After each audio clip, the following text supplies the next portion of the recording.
we started a bit late.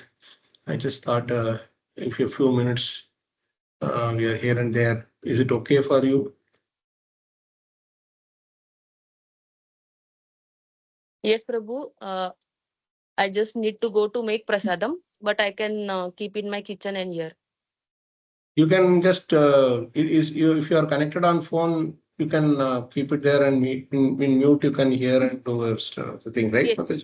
Yes, yes, Okay. Prabhu.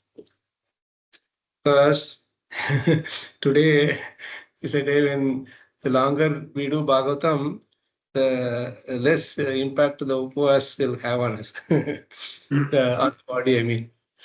So the moment we stop, body, the stomach and mind will start speaking. All the other parts will start speaking. So anyway, we'll see. Okay, let's read this verse. We have been meditating. We are at least 4 lines into the purport. Let's see how much Krishna and Narada Muni and Prabhupada allows us to go forward. Actually, I think last time when we were doing, Suchandra Prabhuji was trying to meditate on the next statement, but unfortunately we were too cruel for him. We didn't allow him to go ahead. Isn't it, Prabhu? No worries. In fact, I really enjoyed it because everything which is said is actually realization for all of us. So it's so good, I'm so blessed to be in your association because you need to have Rasikas, Bhagavata Rasikas to Krishna. It's Krishna who is bringing out all these questions, discussions, answers. So according to our eagerness and our things, as we are talking about eagerness in this verse also, that is why this purport itself, as we were discussing earlier, I think I don't know if it was last or the one before, this applies to this particular purport applies to all our services. All our services, you can apply this. Not only for taking darshan of the Lord, it's for everything. Whether it is chanting, whether it is kirtan, or whether it is Bhagavatam, whether it is seva, in everything you can apply this. That's how universal this purport is.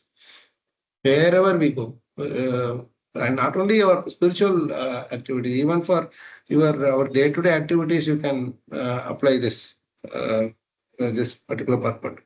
So let's read this verse and translation. Who would like to? Prabhuji, before we go ahead, can I inject something? Sorry? Before we go ahead, can I inject something? Yes, please. Okay, please. When you are talking of service, like when I was in Kenya, every Janmashtami, because I was in the finance committee, so they had given me the service of writing receipts for the donations.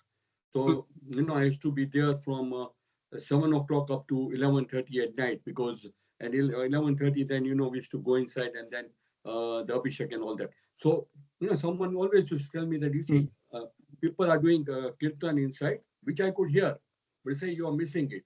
So, I was just thinking that, why is saying like that? I'm doing this, and I did that for almost about 15 years, with the collection and all that.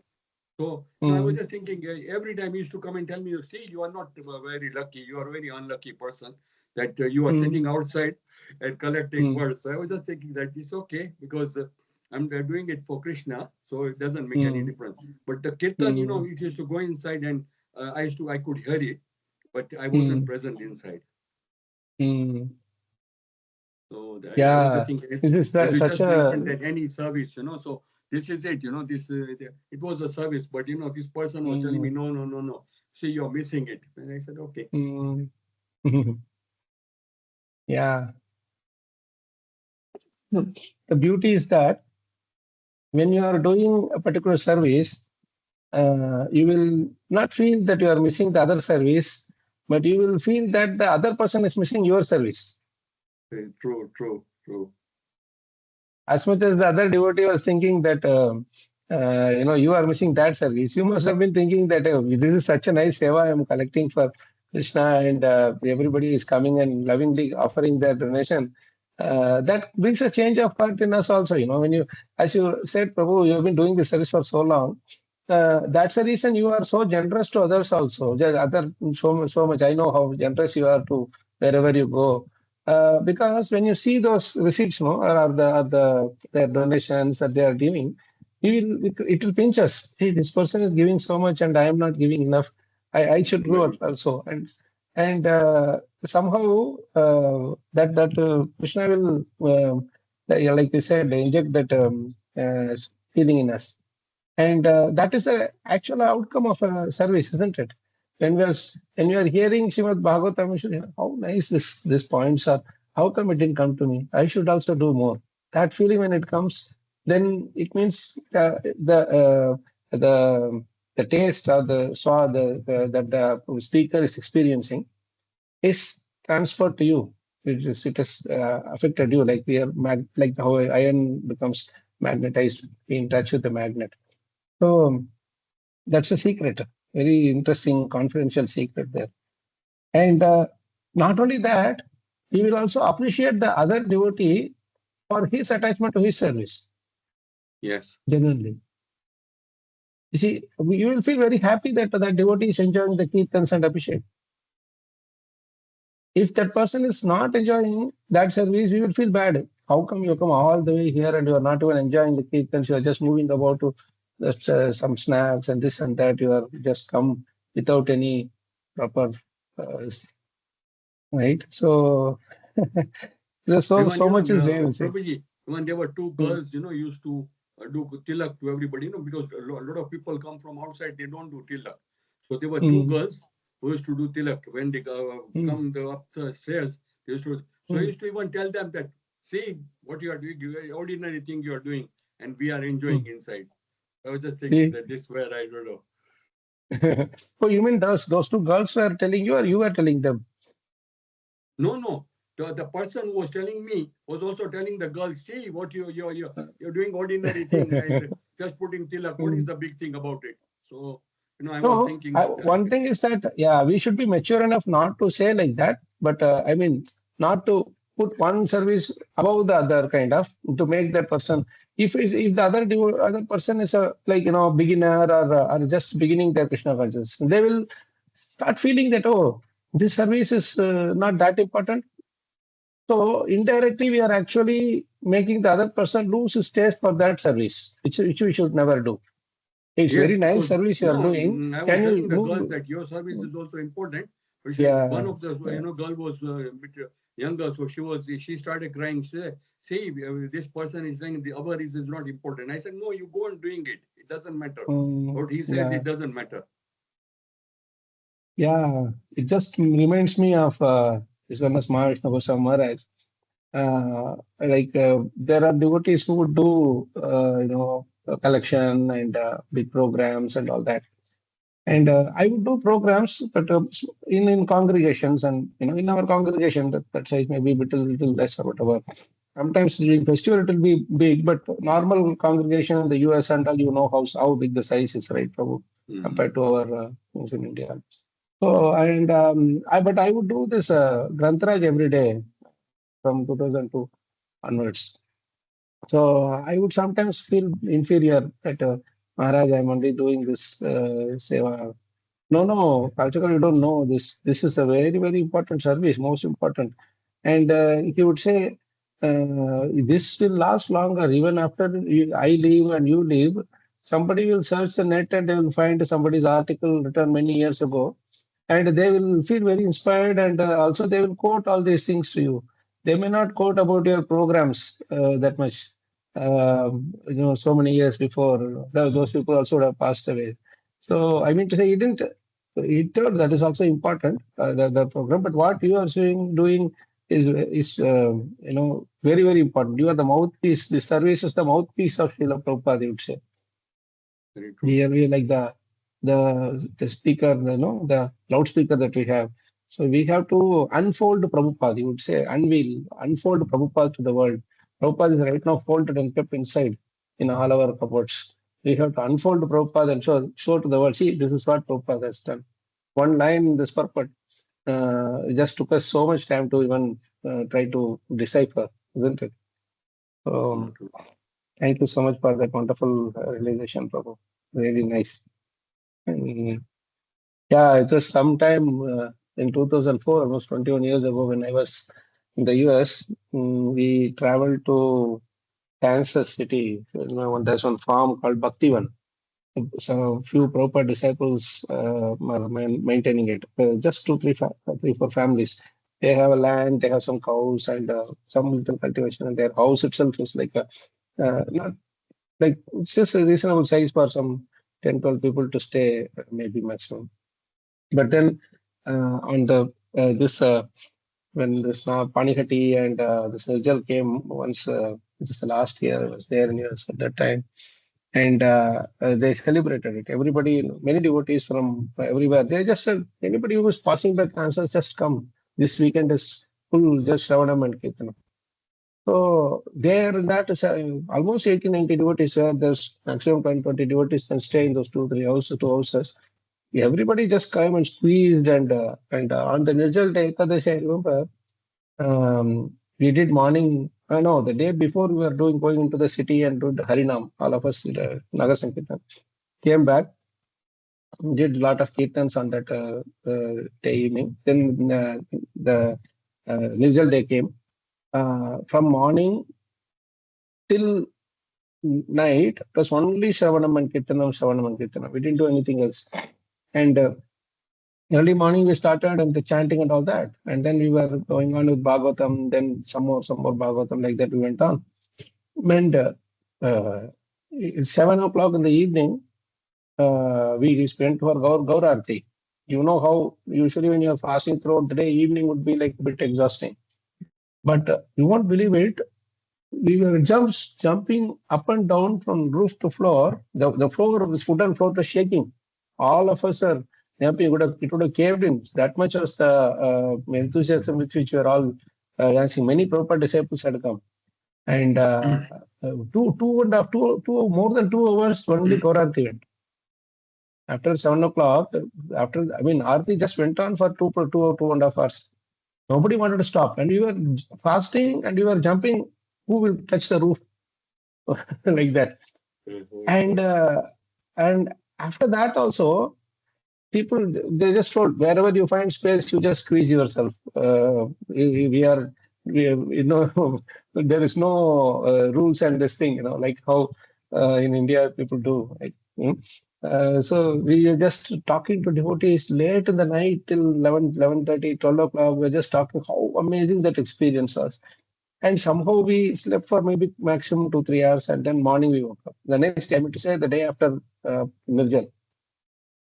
And we did Mangalarti, then some chanting, and then we started Raghunath Das Goswami and that Nityananda Prabhu, that meeting, Panikati meeting.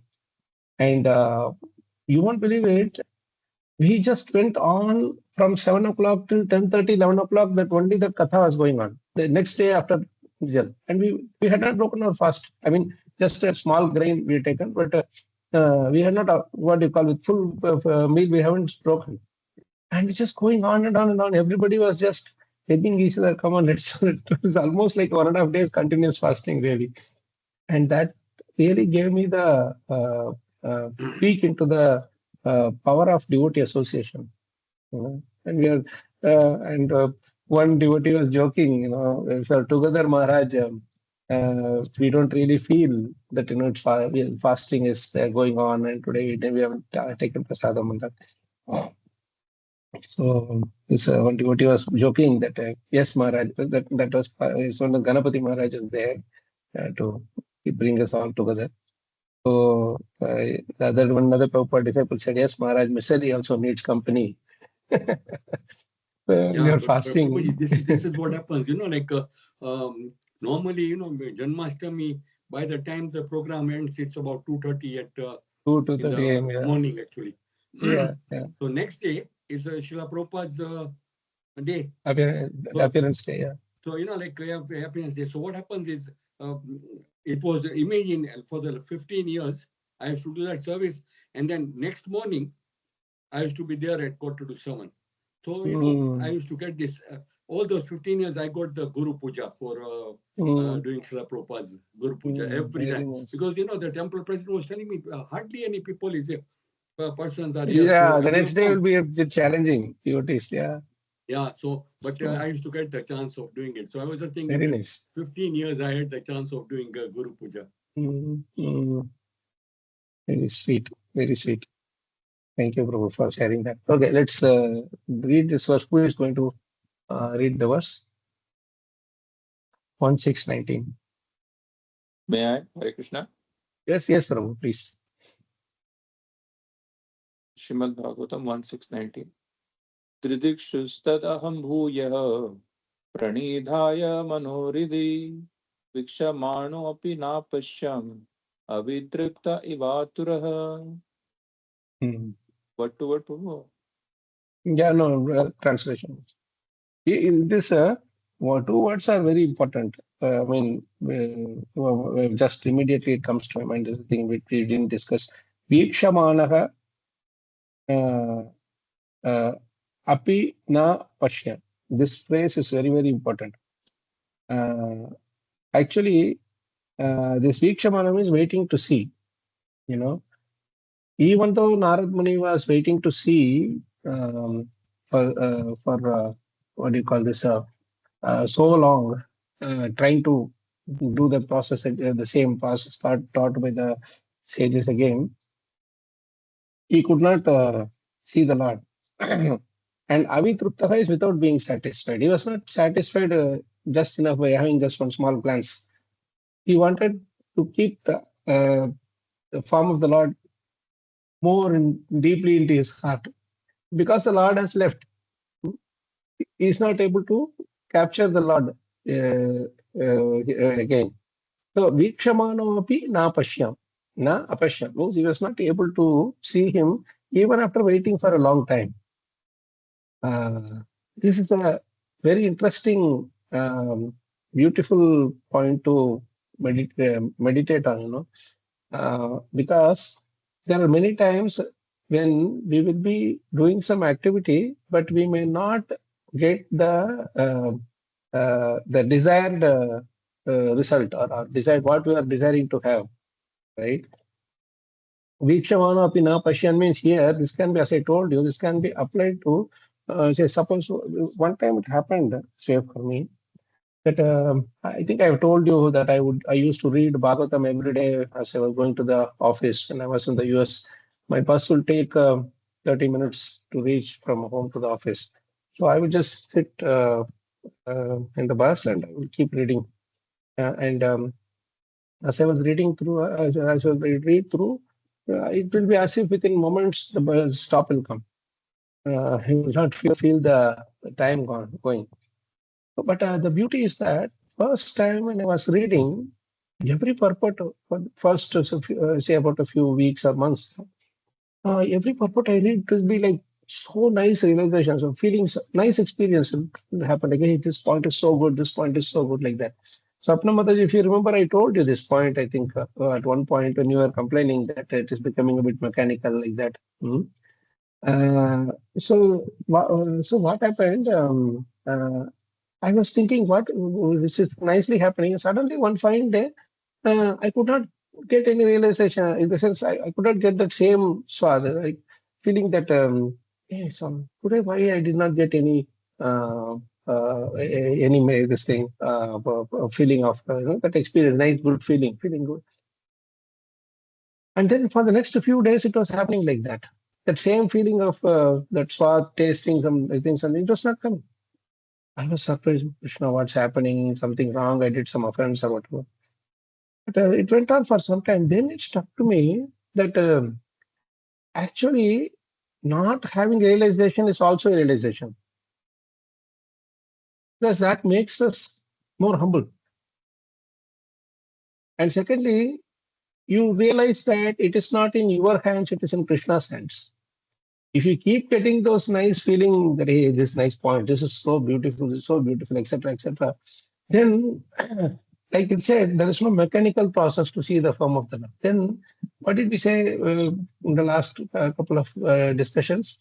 That when you see that your endeavor is more impactful to that event to happen, event of exchange of that ecstasy, right? Krishna is exchanging. Actually speaking, when you feel, hey, wow, this is so nice in any purport or any translation of in Prabhupada's books, that itself that is the symptom of the ecstasy that Krishna is giving us for the endeavor that we are putting in, right?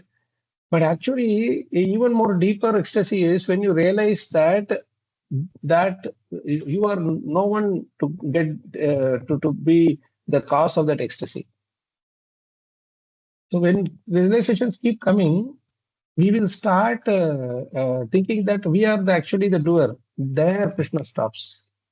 That is when it becomes a mechanical process. So I thought that, hey, this is a nice point.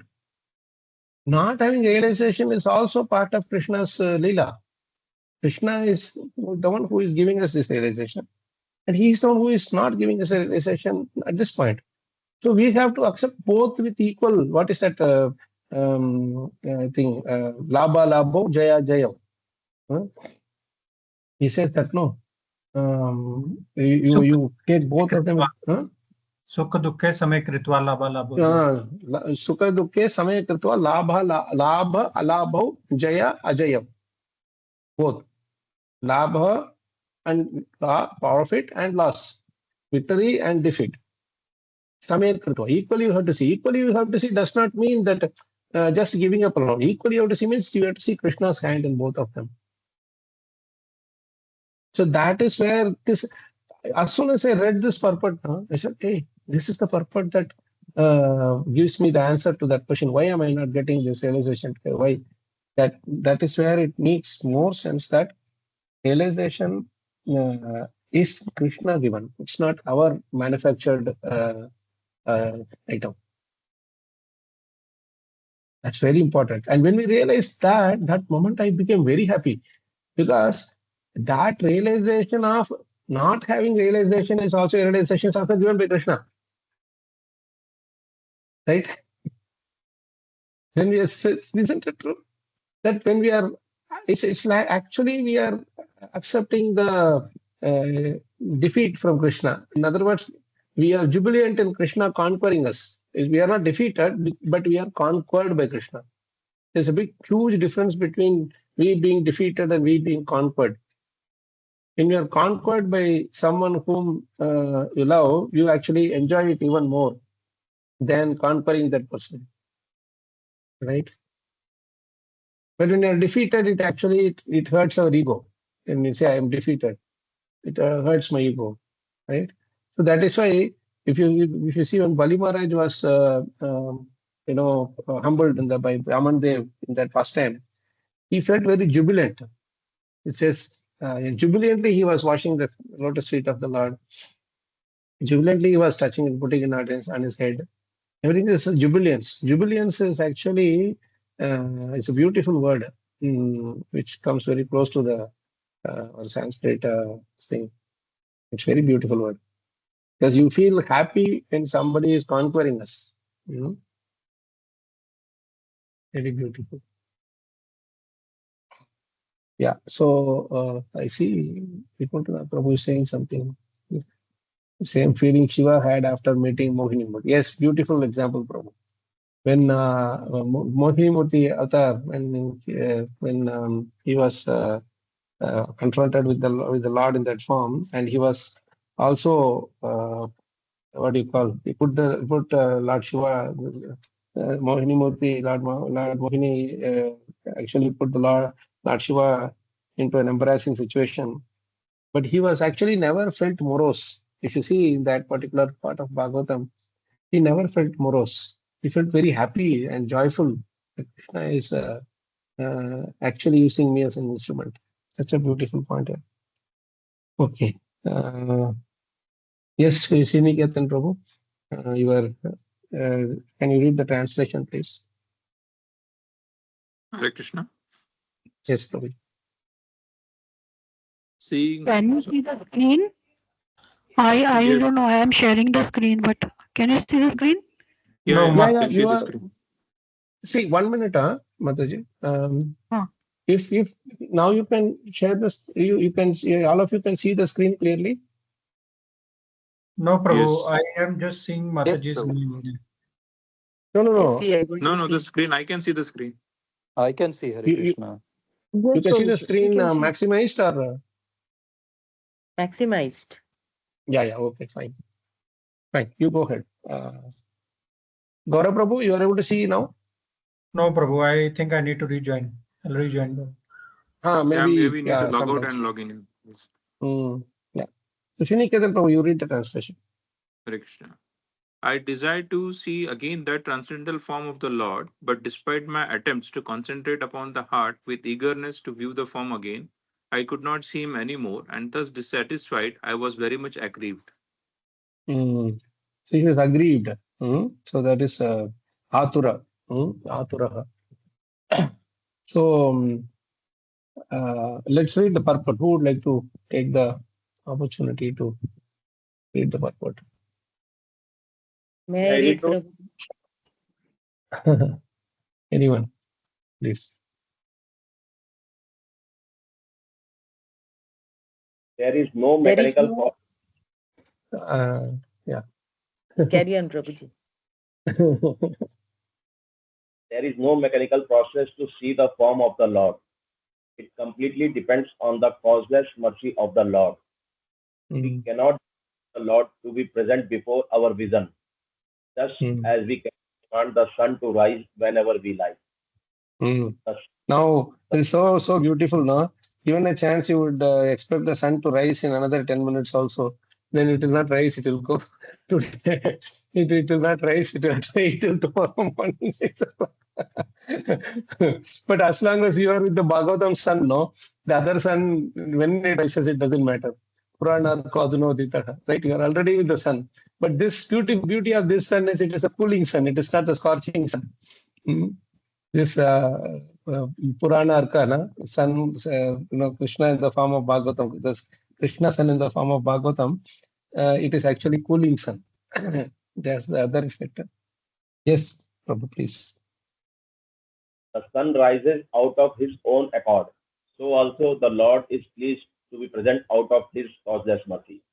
Now, one point here, 1 minute. This is where we stopped here, right? So, this part I'm just a little bit intrigued by this. So also the Lord is pleased to be present out of his causeless mercy. We are talking about the Lord is pleasingly being present out of his causeless mercy, correct? So there is a element of joy in it when you're pleased to present. Like when you are so much in love with somebody, before even meeting that person, while going only you'll be thinking, if I go and meet them, how nice they will be smiling, and we will hug each other and smile, and then we will talk so nice. All those things like Akrura was doing it. Remember, while going to Vrindavan to take Krishna back to Mathura, right? From Mathura, Kamsa told him to go to Vrindavan and bring Krishna and Balram, isn't it? At that time, while going only, he was thinking, or even Sudama, for example, going from Porbandar to Sudamapuri, Porbandar to Dwarka, right? In fact, he was walking all the way. And while going only, he was thinking how nice, after so long, I'm going to meet him and all that. And while coming back also, they were enjoying the reminiscence. How nice Krishna was, how nice it was, so happy to meet him like that, right? So that is what he said about his pleased part. Now, I'm just wondering, so the Lord is pleased to be present out of his causeless mercy. Now, this particular situation is actually Lord being absent, not present. Yes? He withdrew his darshan away from Narad Muni. Yes. Right? So Prabhupada could have written that also, no? The Lord also the Lord is pleased to be present out of his causeless mercy or absent out of first. Why does he say only about pleased But Lord, to be present out of his causeless mercy? He is right now, he is absent Lord, out.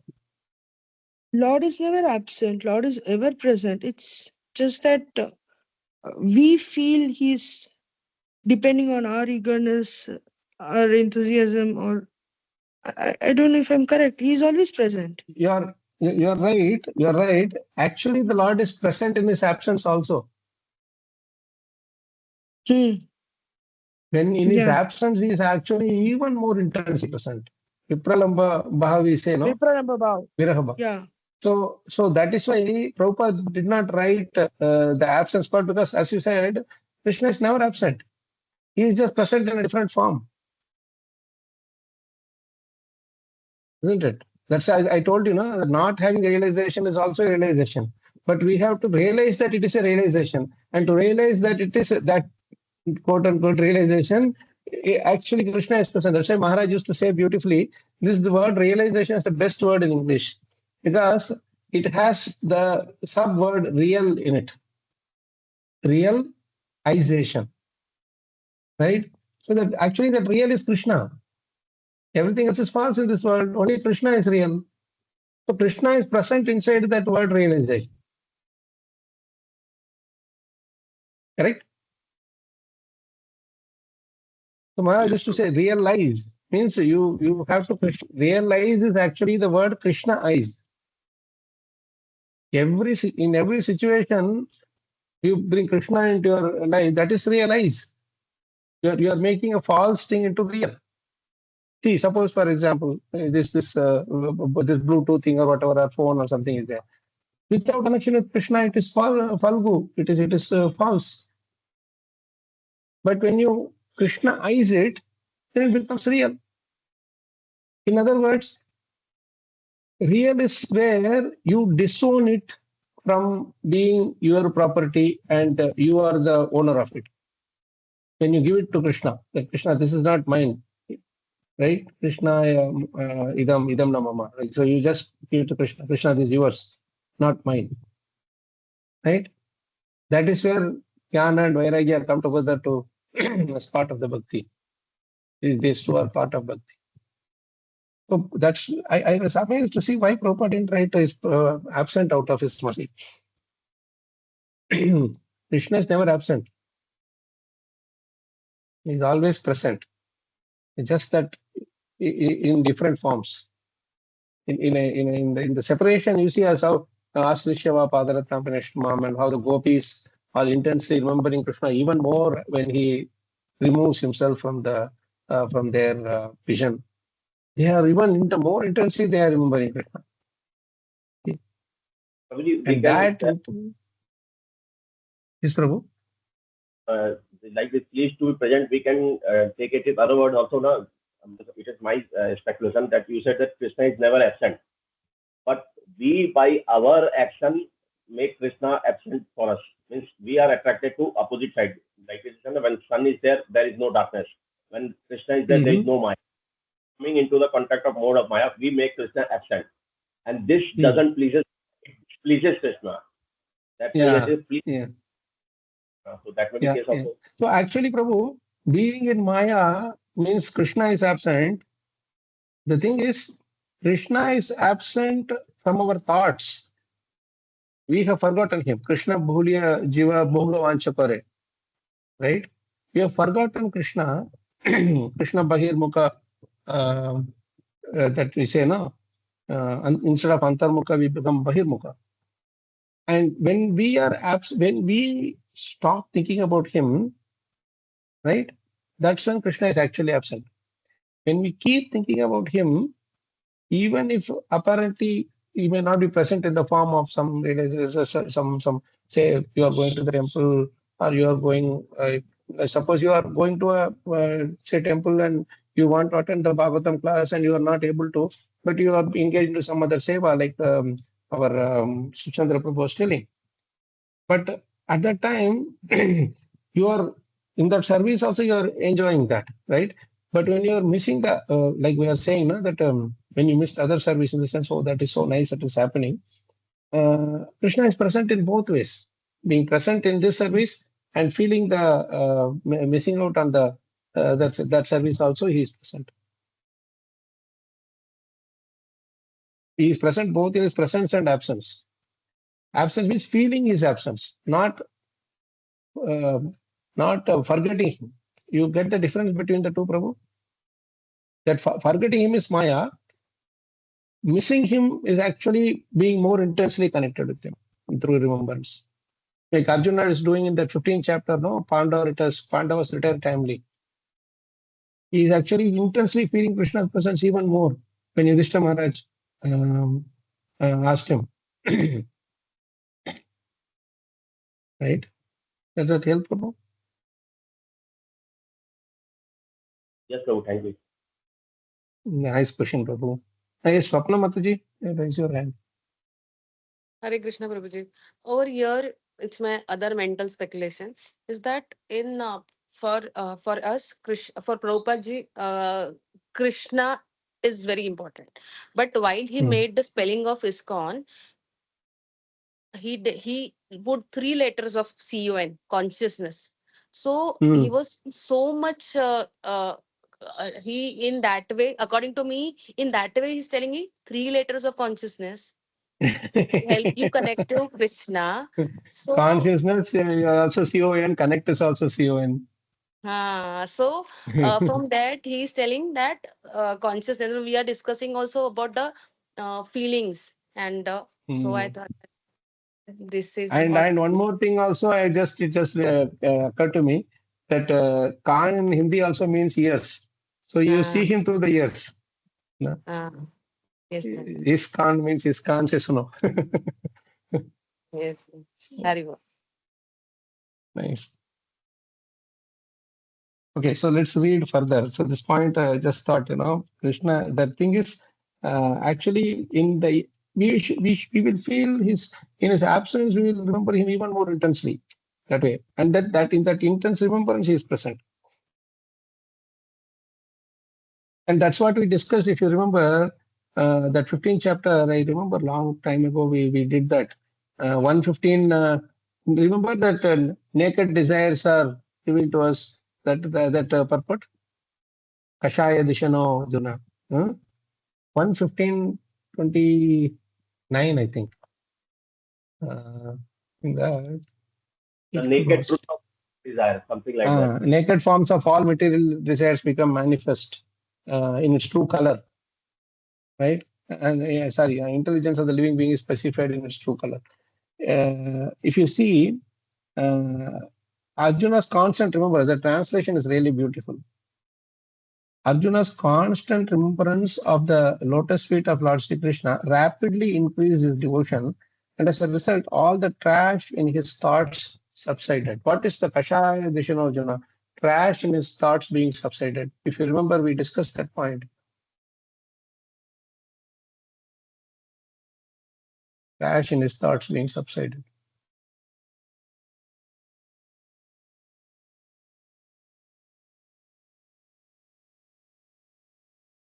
What's the trash here in Arjuna's case, at least? 29, Prabhu.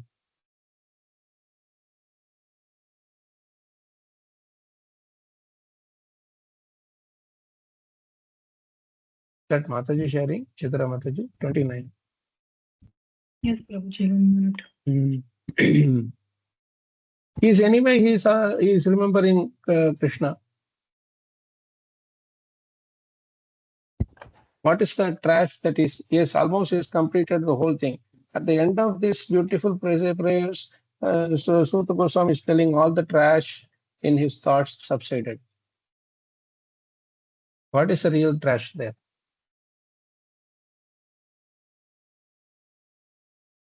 He was thinking that Prabhuji, since Lord has left this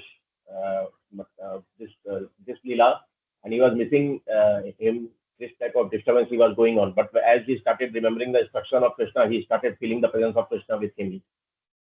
Correct. No, throughout this thing, he was telling that Lord who was so causelessly merciful to me, that Lord because of whom I want this, you want this, etc., etc. He has left us. The feeling of Krishna left me is the trash. Krishna never leaves us.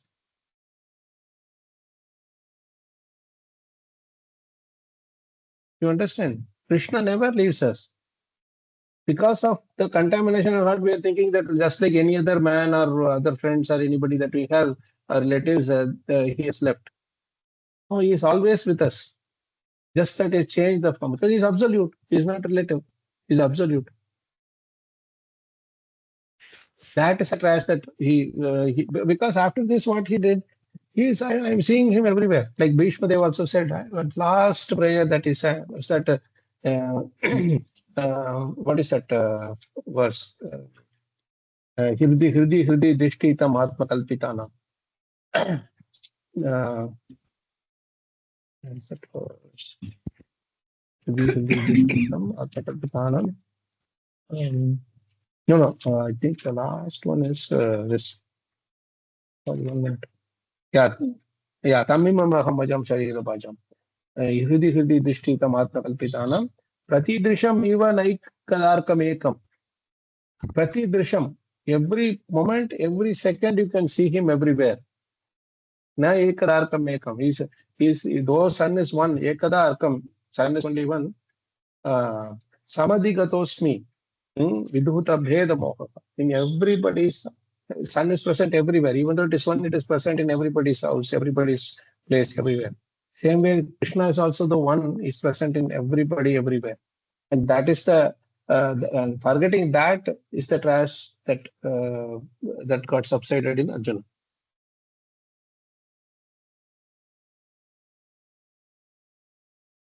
Forgetting that he's always with us. And that remembrance is what Prabhupada had about his Guru also. He felt very, completely heartbroken when his Guru, Srila Bhaktisiddhanta Thakur left. But he started seeing the Lord, so his spiritual master, in his instructions. So by sincerely meditating on the spiritual master's instructions every day, he was able to feel the presence of the spiritual master every moment with him. That is why after this 1:15:29, that before that, where is that? 1:15:27, I think. If you remember, 1:15:27. Because after all this remembrance, 1:15:27, bro. 27. If you see this, he remembered instructions of Bhagavad Gita.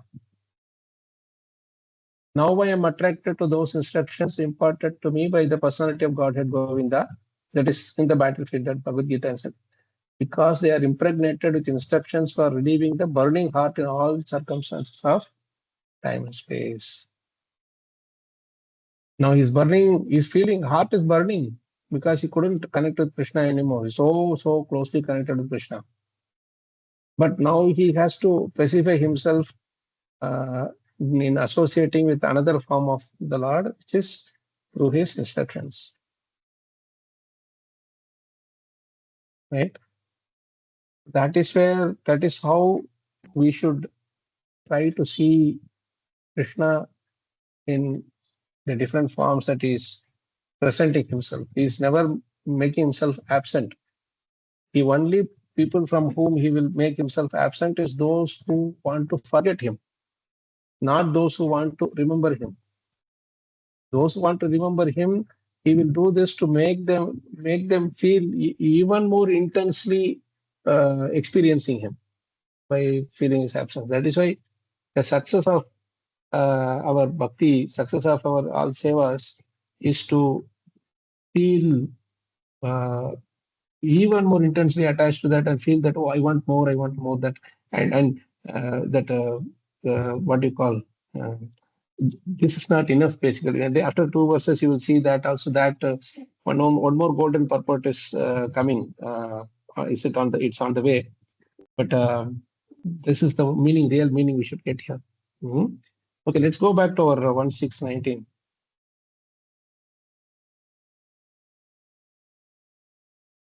So now Prabhupada is saying further. So who is reading it? The purport. One should simply await the opportune moment and go on discharging his prescribed duty in devotional service of the Lord. 1 minute. Now this line is what, it has a lot of depth in it, which we'll have to meditate a little bit more. He's saying one should simply await the opportune moment So what is that opportune moment? When Krishna will, with his causeless mercy, again make us realize the presence. Yes, and then he's saying, go on discharging his prescribed duty in devotional service of the Lord. Now, what does this phrase mean? Prescribed duty in devotional service.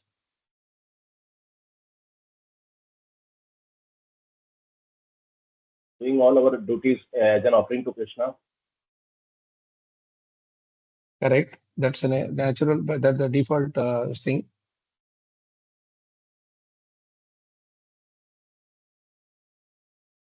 Anything else? Duties which are, assigned to us, Prabhuji. Correct. That's what prescribed duty, prescribed duty. Already mentioned. If you are a father, it's already prescribed. If you are a husband, it's already prescribed. There is nothing, no, you don't have to go and ask anybody, now I am a husband, what should I do? Everybody is doing. You have to follow what is in. You're supposed to be a husband, means take care of the family. Father means take care of the family. Son means you have, that is why it is called prescribed duty, right? You don't go and attend a seminar how to behave like a son. Father teaches us, and son is taking it, right? That's all it is. Right? So that is the prescribed duty, means all the duty within the umbrella of our whatever roles we are playing in this world, with the different roles we play. So prescribed duty in devotional service means we should not misunderstand that prescribed duty in devotional service only in devotional service. So I only see that as a service. I'm saying going and serving in the washing or cleaning parts in the temple is devotional service, but cleaning parts at home is not devotional service. Cleaning the floor in the temple is devotional service, but cleaning the floor in my home is not a devotional service. Right, so this difference behave, that is actually lower consciousness. So prescribed duty in devotional service means doing your prescribed duty in the consciousness that of devotion. So like Chandrapati Prabhu said that as an offering to Krishna, that is one part of it. Seeing that duty itself as Krishna, as a mercy of Krishna, an opportunity given by Krishna, and doing that service. That is when we will start loving that service. Instead of meditating on the results or the effects. Right?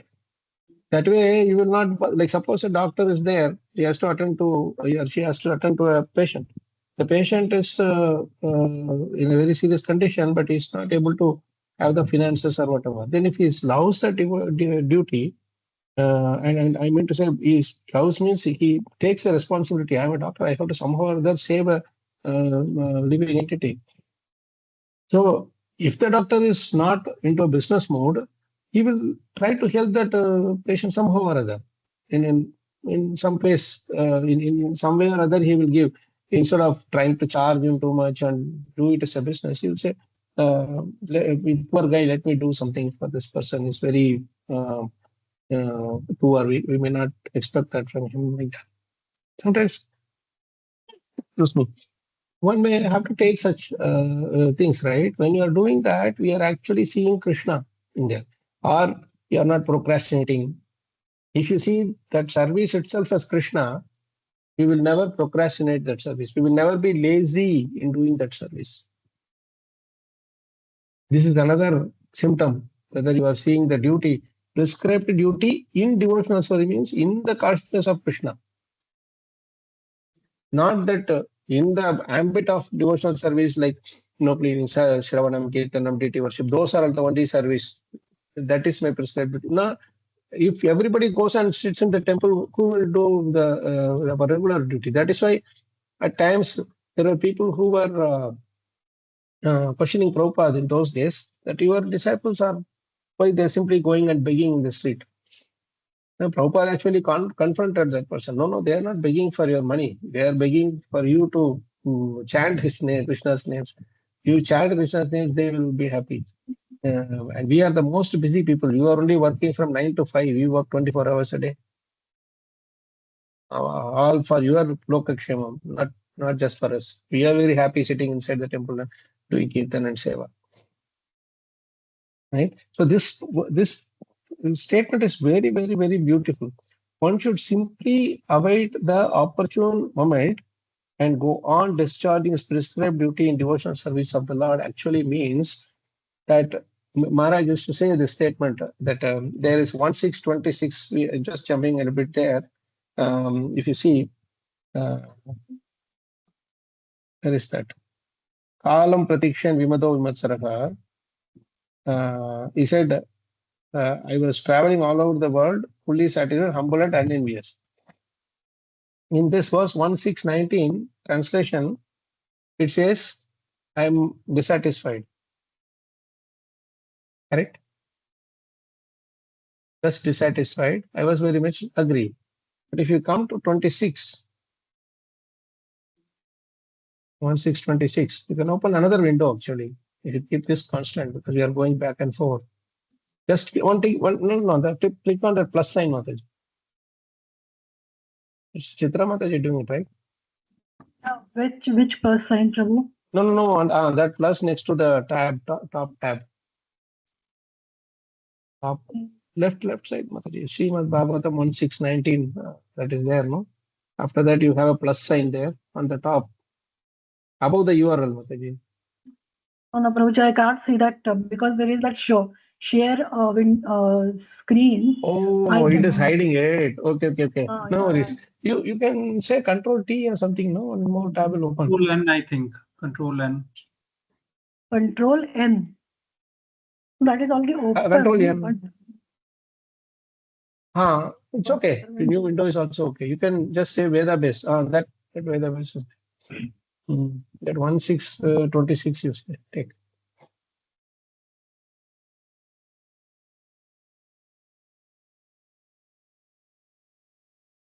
Now Control N is a new window.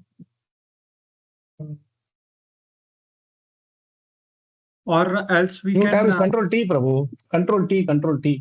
Or else we can right click and say duplicate. It will open duplicate, Yeah, and then we can that change. also. That's also. Yeah, anyway, she has opened new window.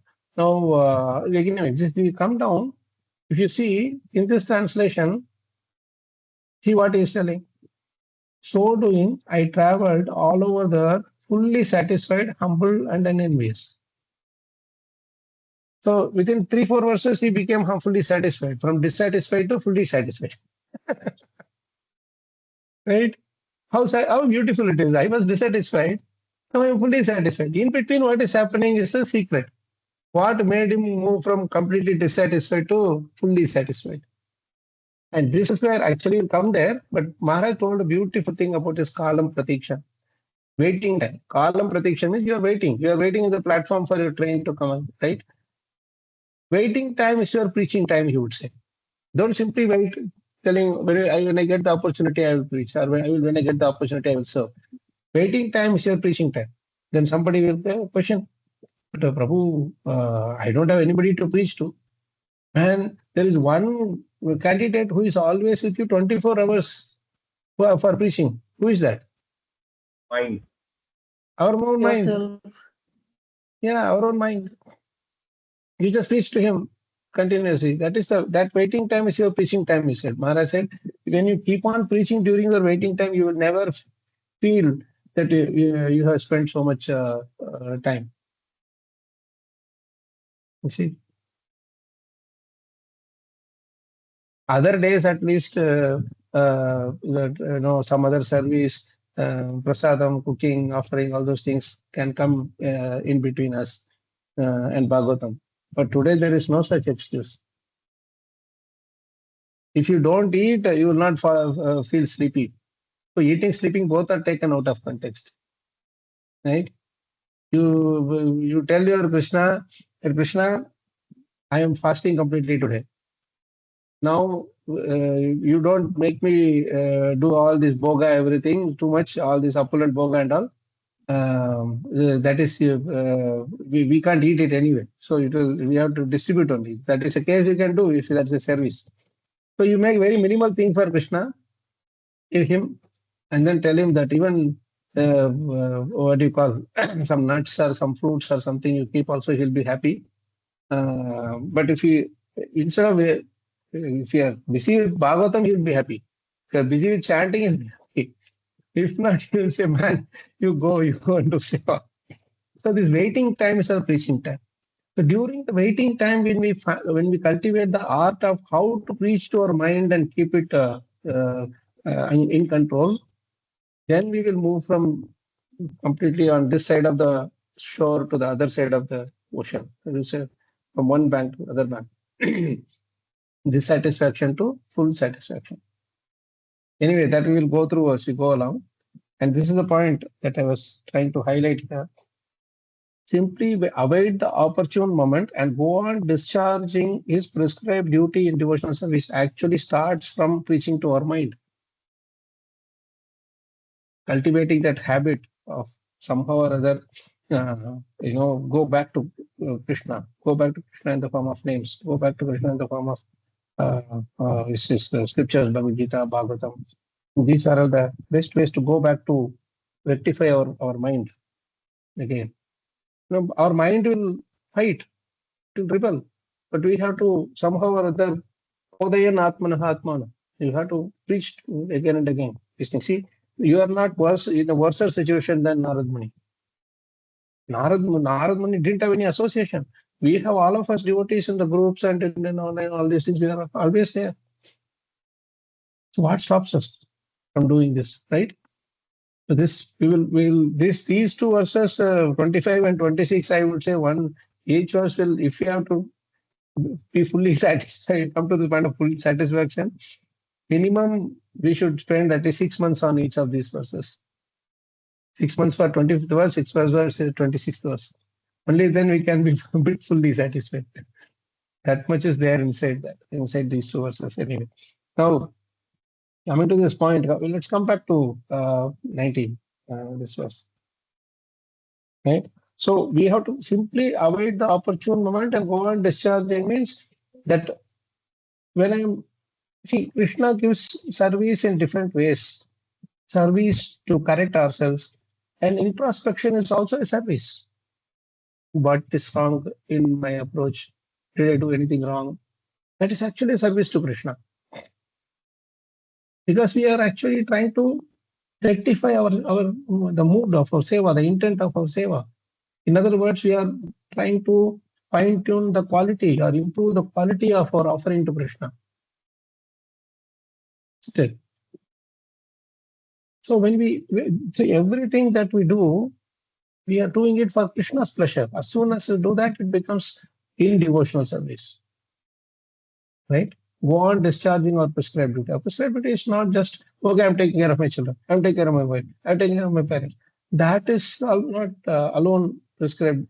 Doing that with the right mood and intent is the prescribed duty. Otherwise, I would say, oh, I'm taking care of my children so long. Okay, what have you done to inspire Krishna consciousness in them? What have you done to keep them comfortable and happy and all that? How much have you seen them as Krishna's part and parcel and not your property? You are in control. Instead of how much percentage of your thoughts say that they are under your control, and how much percentage you are remembering Krishna and thank him for giving such souls in your life. These are all included in the prescribed duty. We think that, okay, husband means get a job, bring money, give it to the family, and just don't even care. That is not prescribed duty. Prescribed duty means it includes the intent, it includes our mood, it includes the love, affect, everything that we are showing with Krishna in the center. Right? I saw two hands raised in between, but they went down. Was it Swapna Hare Krishna, Mataji? And yes, Mataji. Prabhuji, what I think is that the only prescribed duty which we have is going back to Godhead. Yes, Uh, everything else is subservient to that. Everything yes. else will lead to that. Because animals, they are just don't have the consciousness, and they don't have the ability to go back to Godhead. Only the humans have the intellect and the emotions and the consciousness. So on when I read this, I thought that only prescribed duty is to go back to Godhead. Others, No, you're right, Mataji, but one point we have to also understand here is that that statement is made to make us realize the importance and the potency of the human body. hmm, But Krishna had delivered Gajendra also directly, yes, right? So if hmm, Krishna wants, he can deliver the animals also directly if he hmm, wants. hmm, So it's a, what do you call, by and large, this human form is very helpful to go closer to Krishna and realize and serve with pleasure. Like the Lord is pleased to be present out of his His mercy. hmm, Realizing that the Lord is pleased is hmm, possible in human life. hmm. Yes, Prabhuji. A dog or a cat may not think that Krishna is pleasingly giving the food to him or her, Ah, yes. right? But we have that sense which will make us be grateful to the Lord and what you call that way. But even Hmm, dog has gratitude. When you give food, it is grateful to the master, hmm, right? But it yes. does not know that the food is to the for the master is coming from Krishna. Hmm, But we have the capacity to recognize that. yes, Prabhuji. That's the only thing. Dog also has gratitude. Any animals you take, they're very grateful. Elephant is very grateful to the Mahot, right? You go to the temples, whatever the Mahot says, it will the elephant will do. Or you take any other animals which are taken care at home, they will be very grateful. Uh, Grateful in the sense they will the dog will protect the house of the master. You don't have to train it. By default, you give the food for the dog to 10 days and keep it tied near the door. It will bark when anybody comes. Who teaches the dog to be grateful, right? Yes, Prabhuji. Very important point. Yeah, Yes. So what I mean is going back to God is the only prescribed duty is the ultimate essence, but that does not mean that I will keep sitting and telling that okay, going back to God it is the ultimate duty. I don't have to worry about any other seva. All these Hmm, other duties we do with the proper consciousness that will lead us to our going back to God. yes. It is the ultimate duty. Right? Yes. Ignoring all these duties, we cannot simply sit and say, Krishna, whenever you take, I will come. Until then, I'll sit, eat, and enjoy. No, that will Krishna will not accept. Yes, Prabhuji. Right? And very Like say we important say, point Anta also. Anta Kale Chamam Meva Smaran Mukta Kalevaram. Last moment only I have to think. Now why I should think? When it comes, it will see. No, that's a wrong idea. All our things that we are doing now in terms of Smaranam, Kirtanam, Shravanam, and all that will aid us in that very critical moment when our consciousness is all completely disturbed. Krishna will Hmm, make sure that, okay, this living entity has done so much seva all through. Let me allow him to remember me. Or even even if he cannot remember, I will remember. That itself is the success for the devotee. That's what Krishna says in Varaha Purana and all, right? That when due to derangement of his nerves and membranes and all that, if he's my devotee is not able to remember me, hmm. I will remember him. I will give him the power. In some cases, I will remember him also, even if he is not able to remember the power for all the service that he rendered. Prabhuji, I Right? found that point very important. That Mm. you told that preaching till you wait, you have to do preaching, and the most important preaching is your mind, and Yeah, you have to improve. That is yeah, very important. What really touched mm. me. Thank you, Prabhu. Hari Yeah, Bol. yeah, yeah, yes. Prabhuji, point that can I speak, Prabhuji? Yeah, yeah, please, Prabhu. There's a practical application of this point if we try to understand that when we are doing our prescribed duty and we are engrossed in our prescribed duty, in between, whenever we are getting chance, some free some free time we are getting, and we will utilize that free time to meditate on the instructions which we have received or which we have heard, and not used for talks related to mundane matter. In this way, practically, we can do this discharging prescribed duty in devotional service of the Lord. Yes, yes. Yes, Prabhu. Not only free time, Prabhu. Free time we will meditate also. Of course, that we have to utilize. Apart from that, suppose an event is happening. Anything, every moment something or other happens. Either at our work or at our home, something happens, or in your congregation something happens, or in your relative relation something happens. Each and every step, the gap that we are taking, we thank the situation. So Krishna or anyone else who is helping us in that situation, we will thank them. And that gratitude is the real way of remembering Krishna, isn't it? Like, how will you remember someone favorably? Krishna Anushilanam. Anukulyana Krishna Anushilanam. Gratitude is the best way to be favorably remembering a person, isn't it? Anytime a challenging situation comes also, we simply remember Krishna and thank him. Krishna, thank you for giving me this situation. Somehow or other, I will do the best and offer it to you. Like that. If I'm not able to do it properly also, sorry, Krishna, I'm not able to do, but give me one more opportunity. I will definitely try. That assurance. Giving to Krishna. So one thing is that we say that free time. You're not wrong, Prabhu. You have wrote it the right instant, right intent only. But I see many times devotees say this, Prabhu, when I get free time, I will read Bhagavatam. When I get free time, I will chant. When I get free time, I will read Bhagavad Gita. But frankly speaking, we have so much free time. We don't realize that we have so much free time. We use that to think about this, that, you go here, we go there, everything, all mind is going everywhere, and finally nothing works, nothing. We waste that time, and then it's for everything else we are rushing. So honestly speaking, that's very important to meditate on. And Maharaj used to say something very interesting, that if you have to have a lot of time, you have to organize your life. And if you organize your life, means you have to make your life systematic. Wherever there is system, there is no disturbance.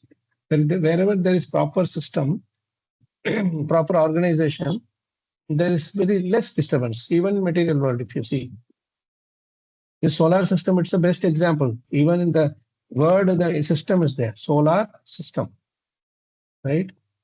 So a system is there that everybody should go around the sun, and you have your orbit. You don't get into another's orbit. Otherwise, Jupiter and Mars will collide. Earth and Venus Mercury will collide. Easily it would have happened, isn't it?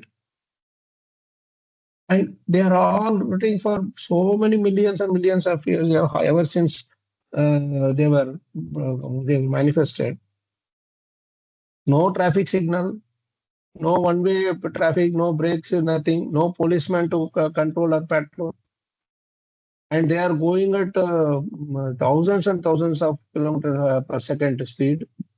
And no traffic, no accident has happened ever. Why? Maharaj used to say, because they are following the system. System means laid by the Lord. And they are properly following the system without moving an inch.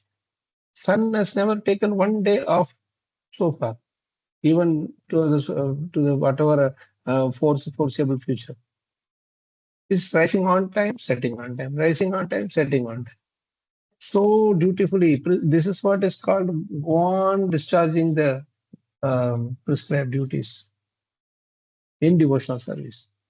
Because he's always remembering that this is a service given by Krishna, and that service is Krishna.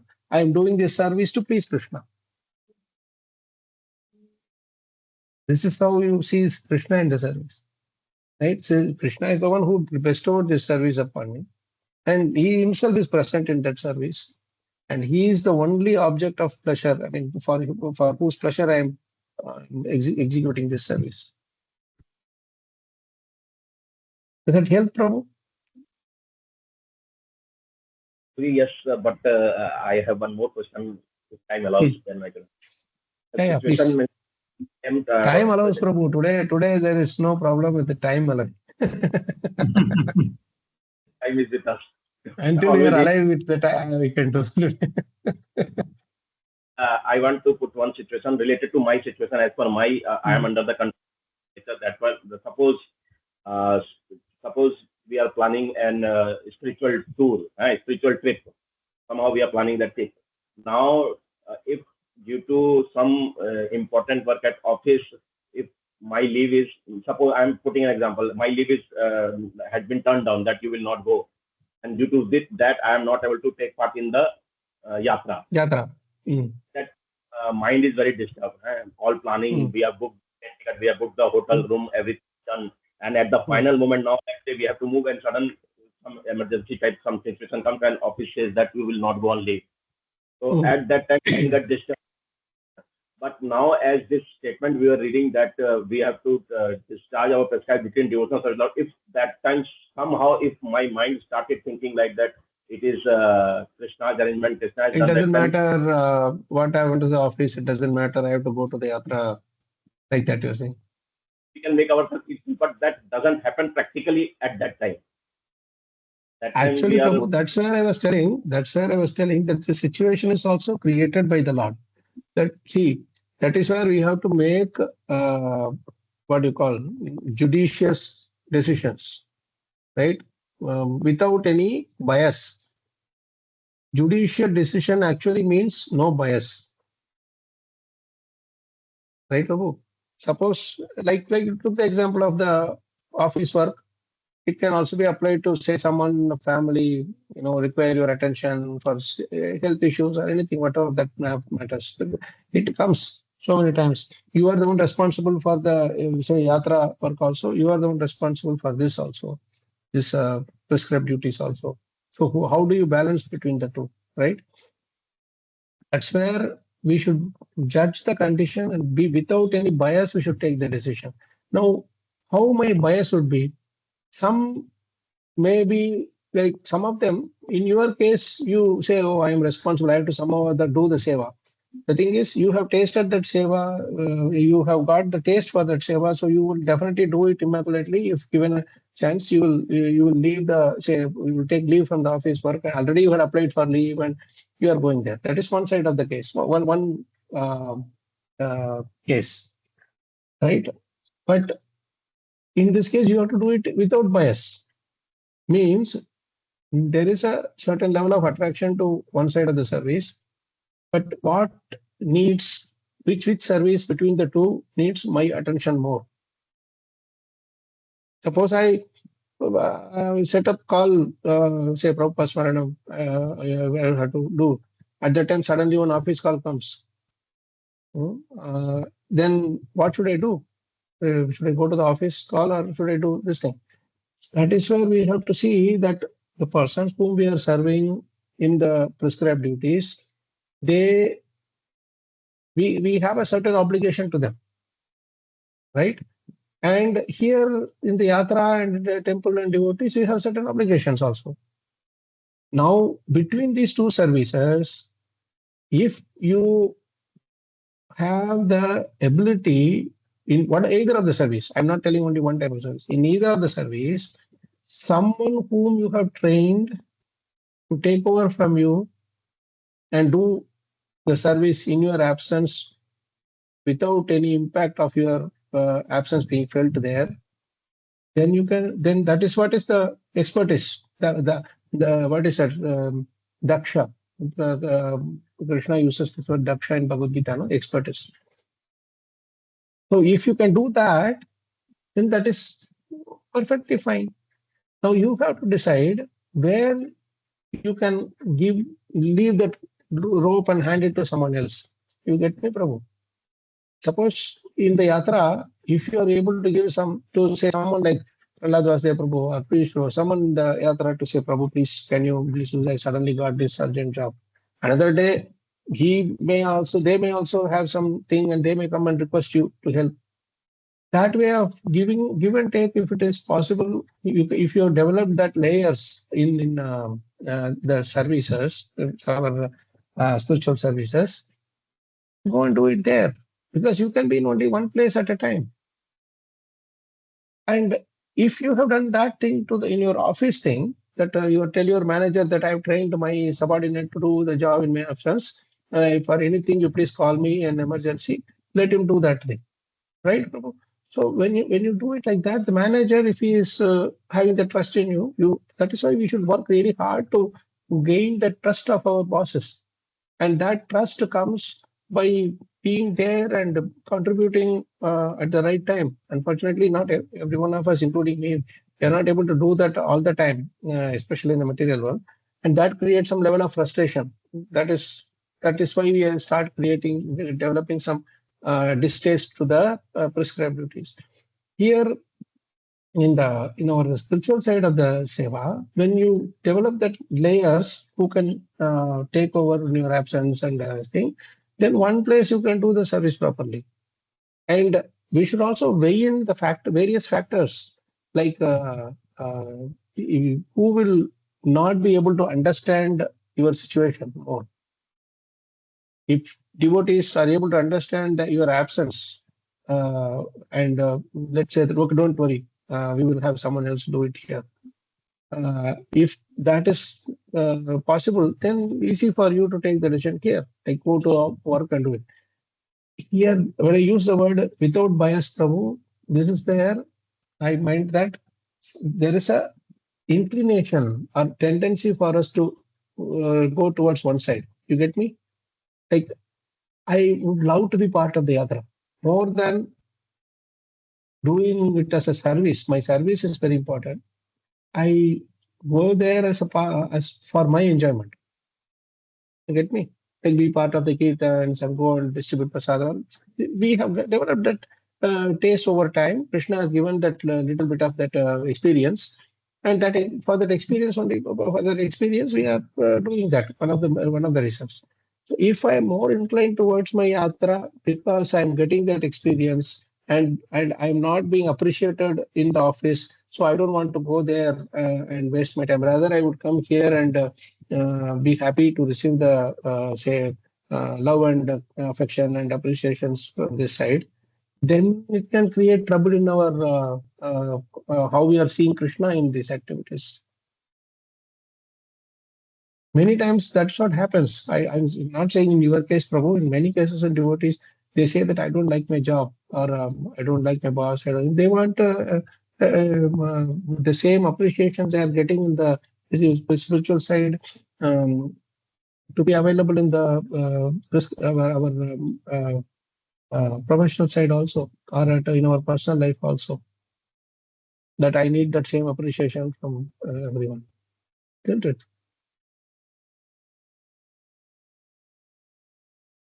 So this weighing down without any bias is very important, Prabhu. And that's where I'm saying that Krishna will give such tough situations. To Arjuna, he gave such a tough situation, isn't it?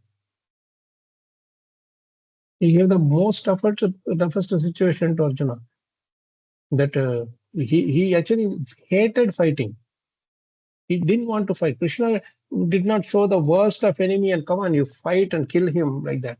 He put Arjuna in front of Bhishma Dev and Dronacharya and all the other his near and dear family members, right?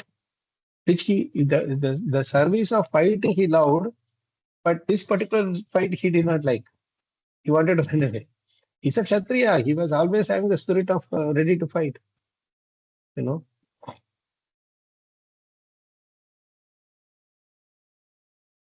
Sorry, Prabhu. I hope it helped, Prabhu, to a certain extent.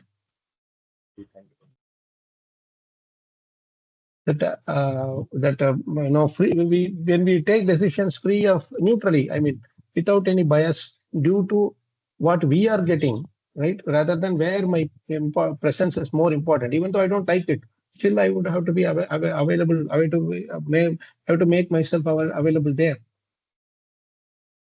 even though they may not appreciate my presence there. Because I'm not doing it for my glorification, I'm doing it as a service to Krishna. You see? It can go the other way also, Prabhu. Someone may not like this seva in the temple, he will be pushed into that, but he may want to do the service in the work because he's getting a lot of appreciation and all that. So everything is about how much I am enjoying. Then that becomes self-centered, isn't it, Prabhu?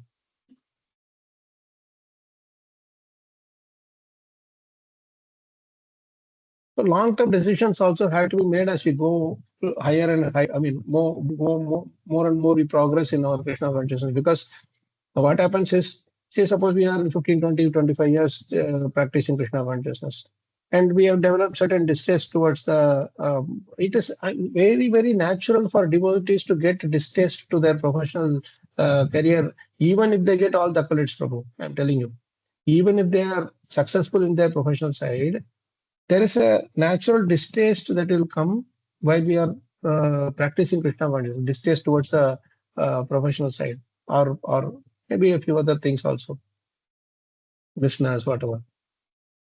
Why? Because this vairagya and jnana, little bit it is there, but then it is tinged with our my enjoyment and my this thing.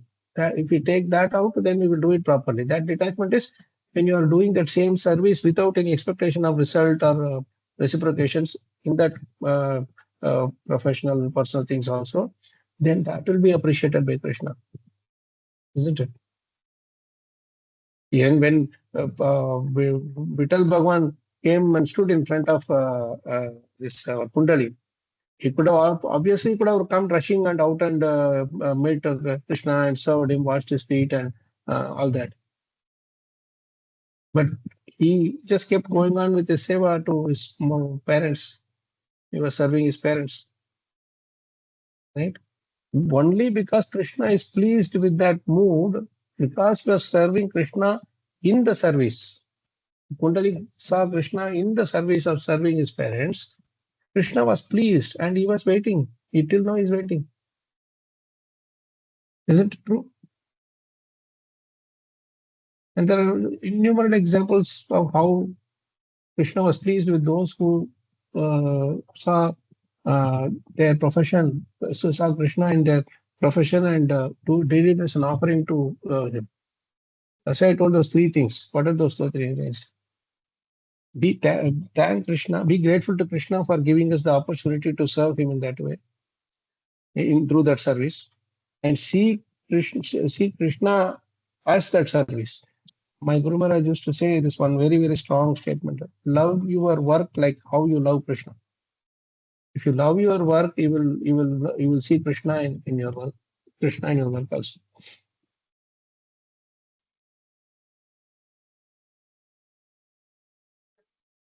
Does that help, Prabhu, to a certain extent? Out of three things, two things you told. What is the third thing? I just told that little while ago. Be grateful to Krishna for giving us that service. See Krishna in that service, and see Krishna as the only object of pleasure or our destination. Who will be? Who is the? What is that, Prabhu? Yeah, object of pleasure. Basically, that's the word. Object of pleasure Service of of that. Krishna. Sorry, Mataji. Prabhuji, you said service is Krishna himself. The opportunity So, is see, given first, by Krishna. no. First thing is that service is the opportunity Krishna has given to us. So we Given have to by be, first Krishna. of all, Yeah. grateful for that. And Yeah. second thing is, see Krishna himself as that service. Yeah. That service itself is Krishna. Suppose cleaning, you have to give Bhagavatam class and you have to clean the house also. We cannot say that, I cannot waste 1 hour before that and say, oh, no, time for Bhagavatam, I will do the cleaning later. That is Maya. I wasted that 1 hour. I should calculate beforehand only that, oh, I have to give class at 10:30. So let me do the cleaning work 2 hours before. I prepare this so and so time. Then so that all works are completed. So he will organize. We said system, organize. So we will organize our timing and make it very systematic. Systematic means regularly doing it at the same time every day, and then you will be used to it. So there won't be any question of oh, today late, tomorrow early. 4:30 means 4:30. 6:30 means 6:30. That time we will fix it, right? So that is where this, when you see Krishna in that service, you will make sure that when you do these three things, being grateful to Krishna for giving us that opportunity in to serve that way, whichever way that is, right? As I told you, it's universal. Second thing is seeing Krishna himself as that service. So when you are doing that service, you are associating with him. You get me? There is no difference between Bhagavatam and Krishna, right? So when you are distributing Bhagavatam, when you are speaking Bhagavatam, when you are studying Bhagavatam, all this time you are associating with Krishna, correct?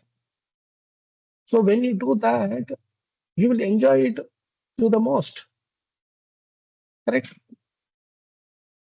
You will be in the right track of the mood of the service. Same way, doing the work in the office is the same as is work is you love your work as you love Krishna. Then when you love that work as Krishna, then we will not see any difference between that work and Krishna, or that work and temple, staying in the temple or serving in the temple. Either way, it will be the same. You won't care whether someone is telling that or someone is telling this. The same Prabhupada who told, who was that, to give up his job and join, this Satsvarup Maharaj or somebody, to give the work and join as full time. He told Ambarish Prabhu or Jayananda Prabhu to continue their work without break. You see Krishna in that service. Remember that famous statement that we read in Prabhupada's Maranam, Juhu story book, to Ambarish Maharaj, Ambarish Prabhu, I mean, sorry, Ambarish Prabhupada said that.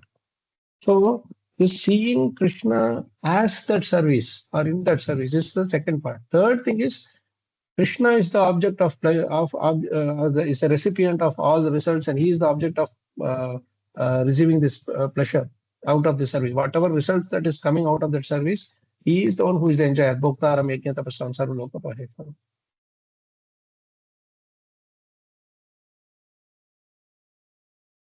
So these three things are very important for the right move for the service. That help? Okay, I think Gaurav Prabhu has raised his hand. Actually, yes, Prabhu, sorry, go ahead. I was thinking all the pending questions also we can keep discussing as long as today. Because I don't get time to speak answers to the questions in our group now. Anyway, yes, Prabhu, Gaurav Prabhu.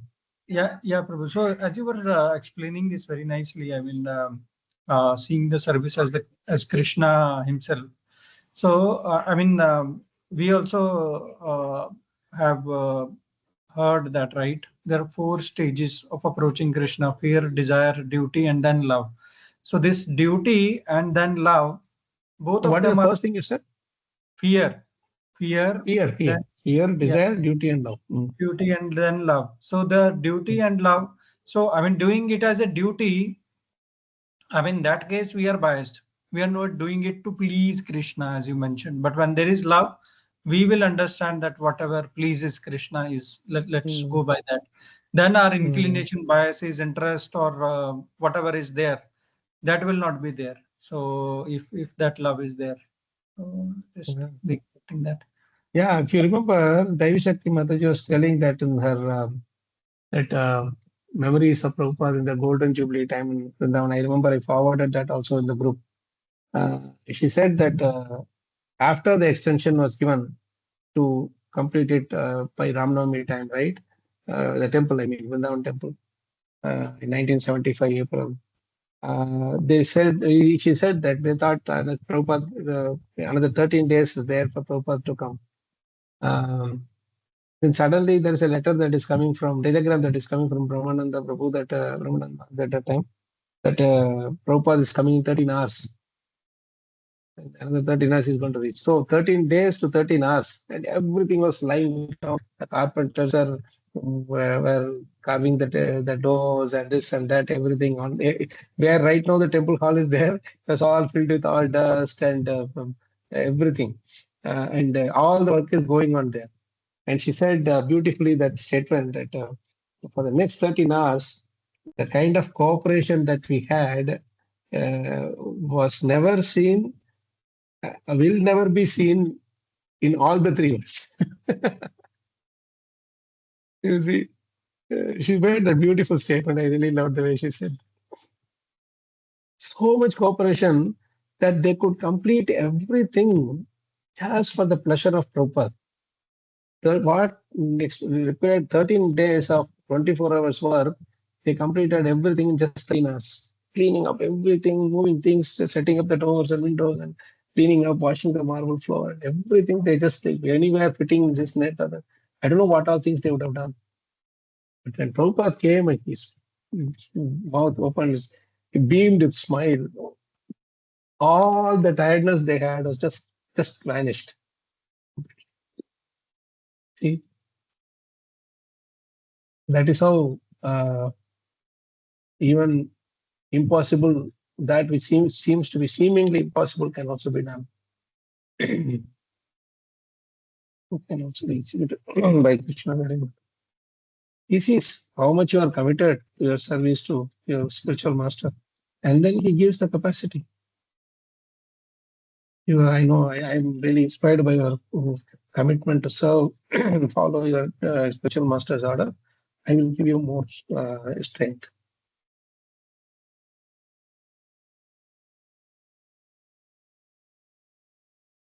That's very important. Thank you for that, Prabhu.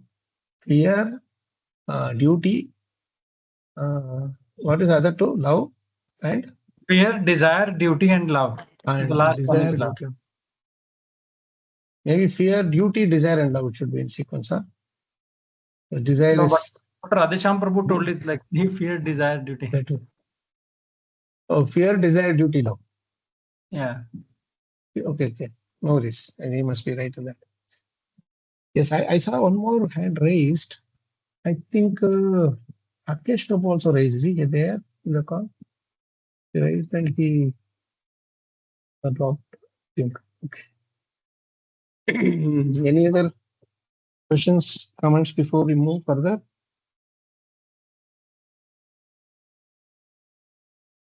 Krishna Prabhu, pranams. Prabhu. Actually, it's just a comment. Like I heard it like in one of the sessions few days back, what Chanchadpati Prabhu was saying. So, like it was in like Hindi, if I have to say, कि कोई भी situation हो, like be it like he gave the example for an yatra, but the statement was like. डर जाना मतलब डर जाना और ये स्वाभाविक है लेकिन कृष्णा को भूलना ये बड़ी गलती है that was the statement so beautiful we statement, our Prabhu. Thank you for yes that. yes actually it was one of the sessions by Swami Bhuti Prabhu so like Chandra Prabhu said तो हम उस वक्त तो हम like यात्रा में जैसे हमें अगर हम जाना पड़े but for some reason अगर we are not able to go तो mind gets distracted तो वो स्वाभाविक है राइट प्रभु Yeah. कि डर जाना या डिस्ट्रैक्ट हो जाना या दैट टाइम इज स्वाभाविक बट कृष्णा को भूलना ये बहुत बड़ी गलती है In either way, it is actually Krishna who is arranging the situation. So, making Krishna, you are the one who gave me a situation. So, you please inspire me which one to go, right? Which and one? Either way I take, either way I go. Please give me this consciousness that I just want to please you, and I just want to serve you, nothing else. Yes. Not just for my, if I go to office, then office people will praise me, appreciate me. No, that is again, as Gaurav Prabhu rightly said, out of fear and out of desire for, okay, if I go, they will give me some bonus, some remuneration, some post. That is again desire. Fear means, oh, if I don't go, they will kick me out of the job, like that. Right? Duty means, again, I will do it as a duty. I have to go, what can I do? Just be there and come back. Or I'll say, okay, no, I should somehow or other go, whichever way that word duty you want to align it with. And lastly, it is love. Like you see, when you see Krishna, you will love that. We have always seen Maharaj doing that, isn't it, Prabhu?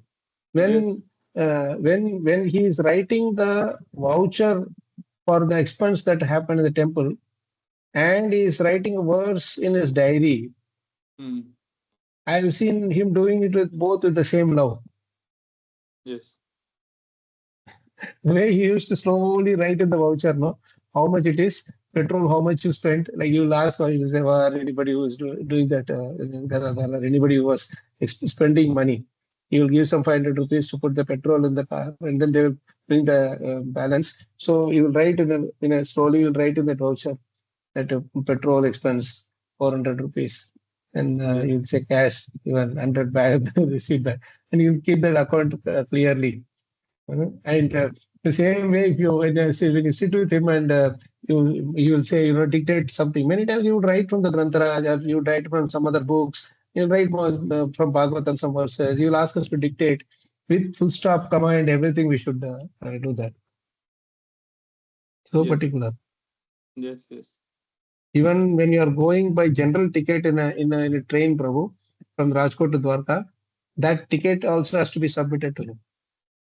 That it's just a small paper. Okay. It's a general ticket you are going, not even booking ticket. It's not the IRCTC, that e-ticket. You have go and purchase it from the counter. That ticket he would ask us to keep it safe and come and give it to him, and he will write that in the voucher. Yeah, Maharaj was very particular. Even a small rubber band, he said anything can be used in Krishna's service. Anything is fallen on the floor. He was so particular about it. And that's the consciousness, because when you start seeing Krishna everywhere, Prabhu, right? And Krishna doing this Leela to Narada Muni is with an objective, with that as an objective. I want you to see me everywhere in everything. When I come, appear, and disappear, one thing is that I'm making you eager to see me more. But in that eagerness, you will see me everywhere. You will see some black thing, you say, suppose Krishna is appearing, obviously he will be in whatever that Ganesham form, that color. So wherever you see that that Meghavarna, so you go see that cloud, immediately remind you of Krishna. Today we will remember Krishna so much more in the form of water. Yes. So that is ultimately everything is to, as you rightly said, that eventually it comes to that point where you can see Krishna everywhere. That will lead us to do everything with that love. Thank you for that beautiful explanation and comment. Yeah, very nice statement. I like Prabhuji. Lekin we fail. Like I failed. I have failed most of the time, Prabhuji. कि डर जाना या disturb होना ये स्वाभाविक है. Like that statement was डर जाना, but we can add like Prabhu said, यात्रा में if you are not able to go, disturb हो जाते हैं हम लोग. तो डर जाना, डिस्टर्ब होना ये स्वाभाविक है, बट कृष्णा को भूलना ये सबसे बड़ी गलती है. तो that last part I like it very much. Yes. Thank you, Prabhu. And I see. One time, I'm sorry, bro. One time, I think one devotee, he came in front of Maharaj, and he was with parents. He had done MBPS, it seems, and his parents wanted to do him go for further master. Yeah, I remember you told that in Abu Dhabi, no? Yeah, and Maharaj blasted him left and right, he wanted to join temple service full time. So Maharaj said, "What do you think? तुमको temple join करते तुमको व्यासासन पे बिठाएंगे क्या?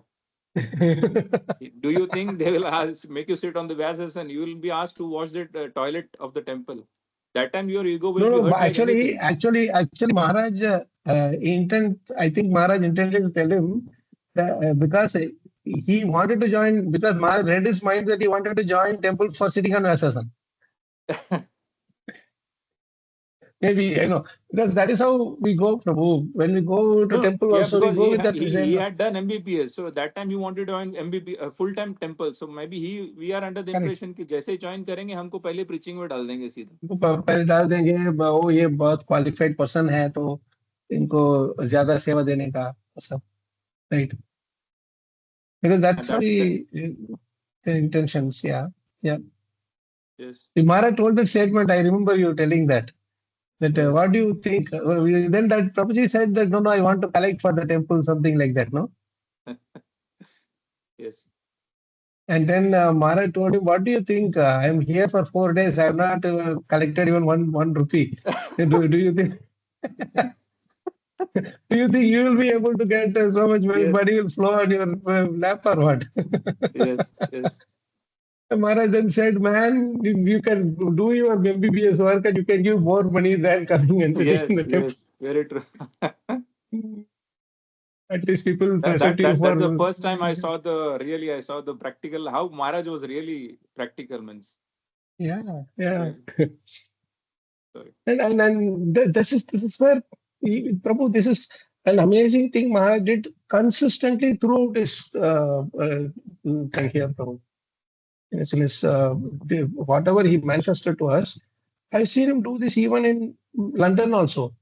And the children, they used to come and just immaturely, they will come and say, no, I leave my parents, I want everything, they will leave everything and come and join. And Maharaj would advise them that, first of all, please your parents. Then he will tell you, call your parents. Yes. Yes. Yes. You know how it happened to one of our temple devotee Gausundar. Maharaj told him, he ran away from the temple and from home and came to Dwarka. And Maharaj took him to those days it was that PCO thing only. He took him to the PCO, made him call his parents and tell him where he was and asked him to come come to Dwarka. And there he talked to the parents and convinced them. Right? So that's the most amazing thing about Maharaj. Then when they came, they were really in so much anger. They said, "You ISKCON people, you are only snatching our children.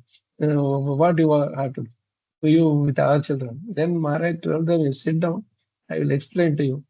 He said, then he listed, "See, your son is here. For 1 month, if he is here, I have to take care of his medical expense. I have to give him space to stay. I have to give him prasadam.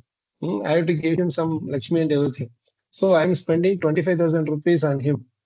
Frankly speaking, you should be giving 25,000 rupees to me for keeping your son here, eh,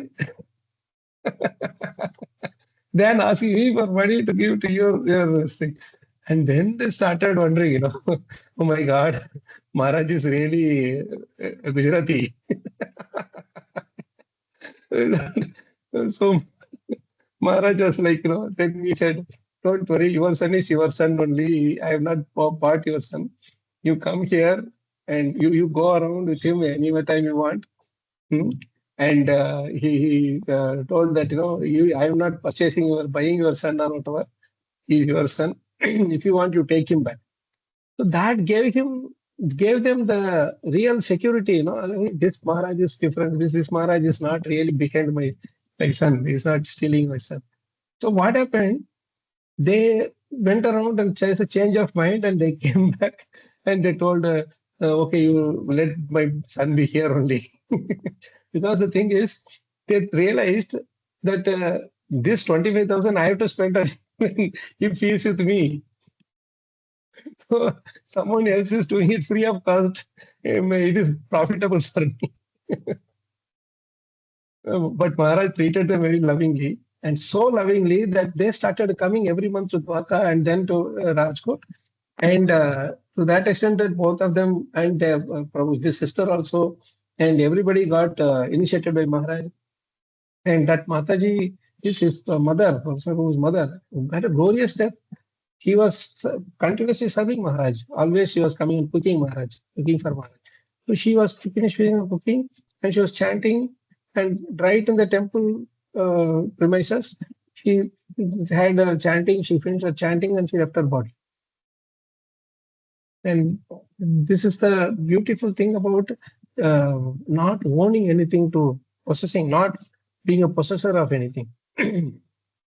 So there are many things which we have to think out of the box and present that view to the not only to the society but to ourselves also. We have to have that mindset. Thank you so much, Shriketan Prabhu. Really appreciate it. What you brought up. And Antaryami Prabhu, sorry, waiting for a while. Thank you. Hare Krishna Prabhu, Dandavat Pranam. And Prabhu. Thank you very much for the detailed class and the mentioned as one is you keep it everything in the systematic way. So we try to put since so many years try to put a morning schedule completely in a devotional way. And there is and it is happening very nicely. And if at all anything going here and there, we'll be disturbed like anything, because that particular service is not happening. But with that systematic way, what I found a problem is, I feel like I'm in some kind of a comfortable zone, and going away out of the city and doing something else, I'm really not doing that, because I'm used to this particular kind of a systematic way, daily schedule in the morning and office, and after that even Saturday also in the same schedule, Sunday going to temple. So I'm not really thinking that I'm still in a full comfortable zone at home, having timely prasadam and classes and everything. And if any requirement is also there, suppose there was some yatra was there some time back, even I'm reluctant to go, because it will affect my You don't want to services. I break don't the know when I comfort do zone. my You chanting. don't want to Yeah, no, not break the only comfort zone. comfortable zone. I don't know when I do chanting. Usually I finish my rounds by 7 o'clock. I don't know if I go to yatra, when I do chanting, because there will be different schedules, things like that. So can you That's why, please, Prabhu, what I do, yeah. is that I always keep my 2 hours fixed. It's in what you call read only memory, no, the ROM. It's in that place. All others should work around, right? So, for example, Prabhu, I will just tell you that example of you remember. You were not there, I think, in that, but some years ago we went from Rajkot to Ahobilam, Adra. I think I Devi heard, but I Prabhu did and not all come the to. Yes, yes. you did not come, but if you remember, we went to Ahobilam and then to Tirupati and finally to Chennai. We had a tour like that. So Yes. we had 2 days. I'm sorry. Yes, Prabhu, I heard, but I was not there in that yatra. It was in 2019, 6 years ago. So 19 or 18, I think. 18, yeah, 17, 18 on that. So what happened? It's 17 exactly. Yeah. So what happened? We had to go as a tour. So when you go in tour, everything schedule is as per our this thing, right? So when you have some vows, you do it at the time when it is not disturbing the schedule. So I'm telling you an example. Like we went from Ahobilam to Kadapa, then to Tirupati, and Kadapa to Tirupati, we reached Tirupati by 1:30 in the night and 1:30 early morning, I mean. And 5 o'clock is when the darshan, we have to go for darshan. And by the time we complete everything, it is like 10, 11 o'clock, whatever. And then immediately we have to leave for Chennai. And then in Chennai also there is a evening program and all that was there. So I didn't have a window for my chanting. So what happened? Actually, I saw that when we reached at 1:30 in the night in the Tirupati in the room, I said, we don't have any window. So now let me sit and chant. So I didn't sleep that night. And I just sat and chanted 1:30 to 3:30, got ready and directly went to the this thing.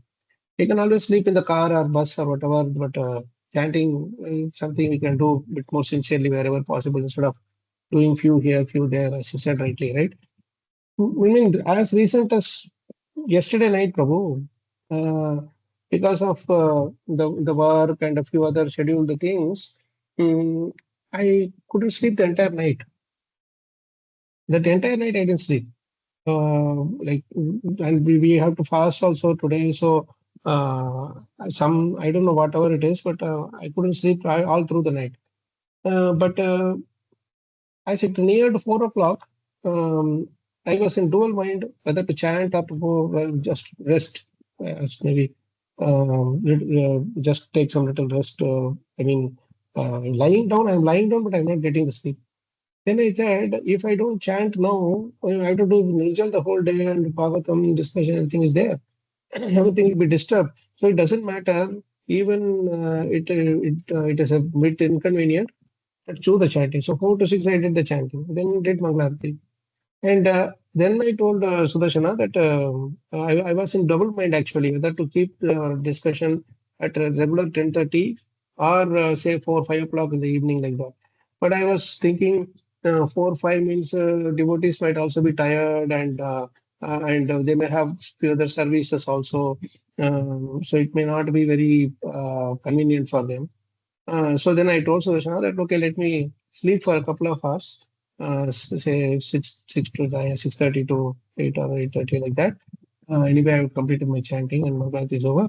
So you please wake me up around 9:30 or 10, and I will get ready and continue the class. So I don't want to disturb our usual schedule. So this is uh, how, I mean, the moment I had the desire, I had a little bit of in between. There is uncomfort situations are there when you chant. You're not like into, like, you are chanting very thing. You will get some yawning. You will feel like sleeping and all. But you break all that and just you have a vow to finish means properly do it, man. Don't do hanky panky business, Maharaj would say. So I'm not feeling sleepy now. I had a good rest. After chanting, the 2 hours is equal to maybe 4, 5, 6 hours or whatever. That's good enough. So this is how you make sure that there is no compromise. We don't compromise on our sadhana in the name of comforting our body. The more, as Maharaj used to say, the more you are merciless to the body, the more it will follow you. So you do these things. What is your? It is your mistake that you are not getting sleep, but that doesn't mean that you disturb your sadhana as a result of it. Right, Antaryam Prabhu? So this way I found, I mean, I waste a lot of time. I'm not like, I'm telling this incident is not to, make you feel that, no, should I do like this and not like that. Do it as at your comfort. But what I mean is I waste a lot of my time. I'm very clear about that. I'm very open about that, that I'm a real time waster. But uh, I do want to do some correction to that as and when possible. That's why the best option is to torture your body. Then slowly you will. It will eventually, it may come to, and at least you will feel guilty that okay, I won up that time waste thing, so I will have to do something to compensate for it. So come out of the comfort zone through this, Prabhu. Like, actually, when you do like that, your chanting will be even more tasty. When you break that bodily comfort zone and you do the extending yourself, then it will be more. Anywhere, whether it is service or sadhana or any association or anything, thing, you get the mercy only when you extend. So here, in Narmuni's case, actually, Krishna's appearing to him in the first instant was not his costless mercy. It is, of course, but even more costless mercy, even more special mercy than that is his disappearance. His disappearance from his vision. Because that's when Narada Muni got the higher realization to see Krishna everywhere. If Krishna simply sat down in front of him and gave him continuously giving him darshan, how long do you think Narada Muni would be while seeing him? Just think for a moment. Even if Krishna is sitting in front of him, you have done so much nice seva. I don't want to go anywhere. I just want to sit in front of you. If we were in Narada Muni's case, what we will do? We will do sit for maximum half an hour, 1 hour, watching, so looking at him. And then you will say, Krishna, you may not be feeling hungry, but I am feeling hungry. So please give me some time. And then you go after the one come. Or I feeling sleepy, I want to sleep. You be here only. Whenever I want, you should be ready to give me that stuff. This is order supplier thing. Okay. Order carrier. That is not the way, right? So actually, Krishna disappearing from our vision is to make us or enable us to see him in all other places, forms, and situations and people and everything. So we have to be grateful for that. Is it okay, Prabhu? Antaryam Prabhu, very nice question you asked, Prabhu. Yes, Prabhu, thank you very much. But again, I myself cannot compare with you Because Don't you are compare and a all. walking Bhagavata like Narada. No. You went into that zone. I don't want to. Don't get into the zone. Get back to Bhagavatam.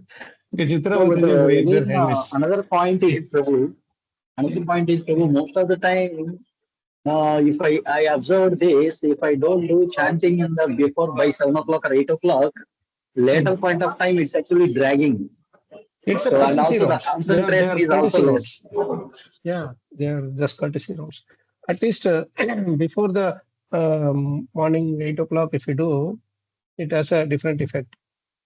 Otherwise, it will be like Yes, many yes, people Prabhu. get over. Thank you, Prabhu. So nice. Sitra Mataji, yes, Mataji. Praise to that. My question was that we have always been saying that seeing Krishna in everything, but I feel at my level I do not see I don't see Krishna in everything. Truly speaking, I mean whatever it is. So is it by practice that it happens, or is it causeless mercy of Krishna that it'll happen? Both, because causeless mercy comes as a result of our endeavor. We discussed that 2 weeks ago, right? It is not that endeavor is the cause of that causeless mercy, but looking at our attempts, Krishna will be pleased to give us that mercy. He is pleased to mm, give that realization. So by practicing, basically by practicing, right? Yeah. Practicing without expectation is your actual endeavor. Mm-hmm. Okay, Prabhu. Right? So that is, see, one thing is that it is true that we have to be honest enough to accept where we are, what our limitations are, and what level we are in. But it also behooves us to think that nothing is impossible if Krishna wants us to do certain things. So that is why Prabhupada always said, always desire always desire to please Krishna. Always do something, desire to do something for Krishna. Keep on desiring that, I want to do this for Krishna, this for Krishna, this for Krishna. Today, that's why Nityam Bhagavata Seva, if you do, today I want to read this chapter for Krishna special. Today I want to learn something so that Krishna will be pleased with my improvement and transformation in my behavior. Even the transformation in our behavior also should be for the pleasure of Krishna, not for getting name and fame. Many times we end up doing this, if I become humble, people will appreciate me. If I become honest and if I'm surrendered, if I'm very straightforward or simple, then people will appreciate me. That is again self-gratification. You see, so everything, when we keep Krishna as the center of everything, then all it works. It just Krishna is pleased to do that. So here, the fact that he did not lose hope, he tried again and again and again. That is what made Krishna to give that Akashvani, that his voice to be heard by Narada.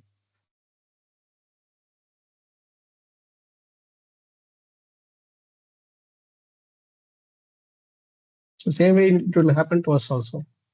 That okay, Mataji? Yes, sir. Yes. Thank you. Mm-hmm. That hope we should always have. That even though I am not qualified, Krishna is really, what is that? Ati Karuna. And Dina Vatsala, I say the many words that are there to address, right? Patita Pavan, Kripana Vatsal, like that. Yes, Prabhu. Yes. Okay. So yes, Mataji. So anyone else before we move on to this purpose?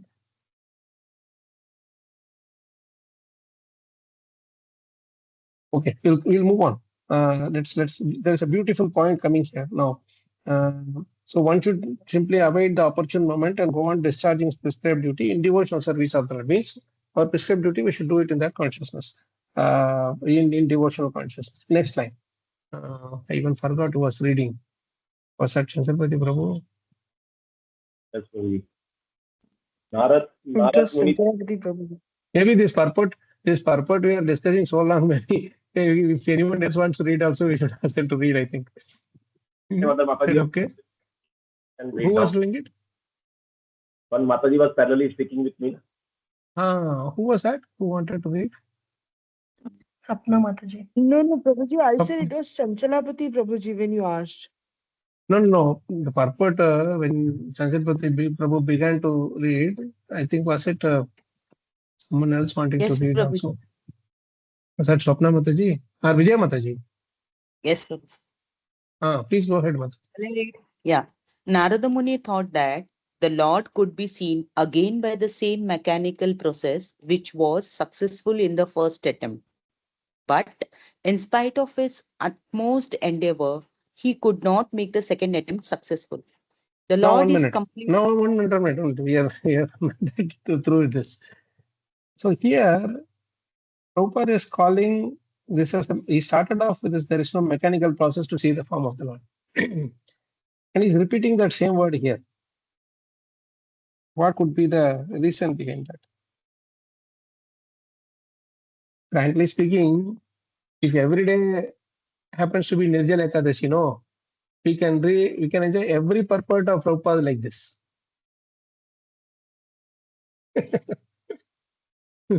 Oh, sorry, don't curse me, but I'm just telling. Because today we don't have any other one. Being a Saturday also, frankly speaking, it's really helping us in many ways. I was really worried how many more weeks this purport will take, to be honest with you. Last week I was thinking, each week we are only taking only 2 lines. We are only trying to do 2 lines only, right? So how do we move? Krishna's mercy. So, okay, let's go. What do you mean by the same mechanical process which was successful in the first attempt?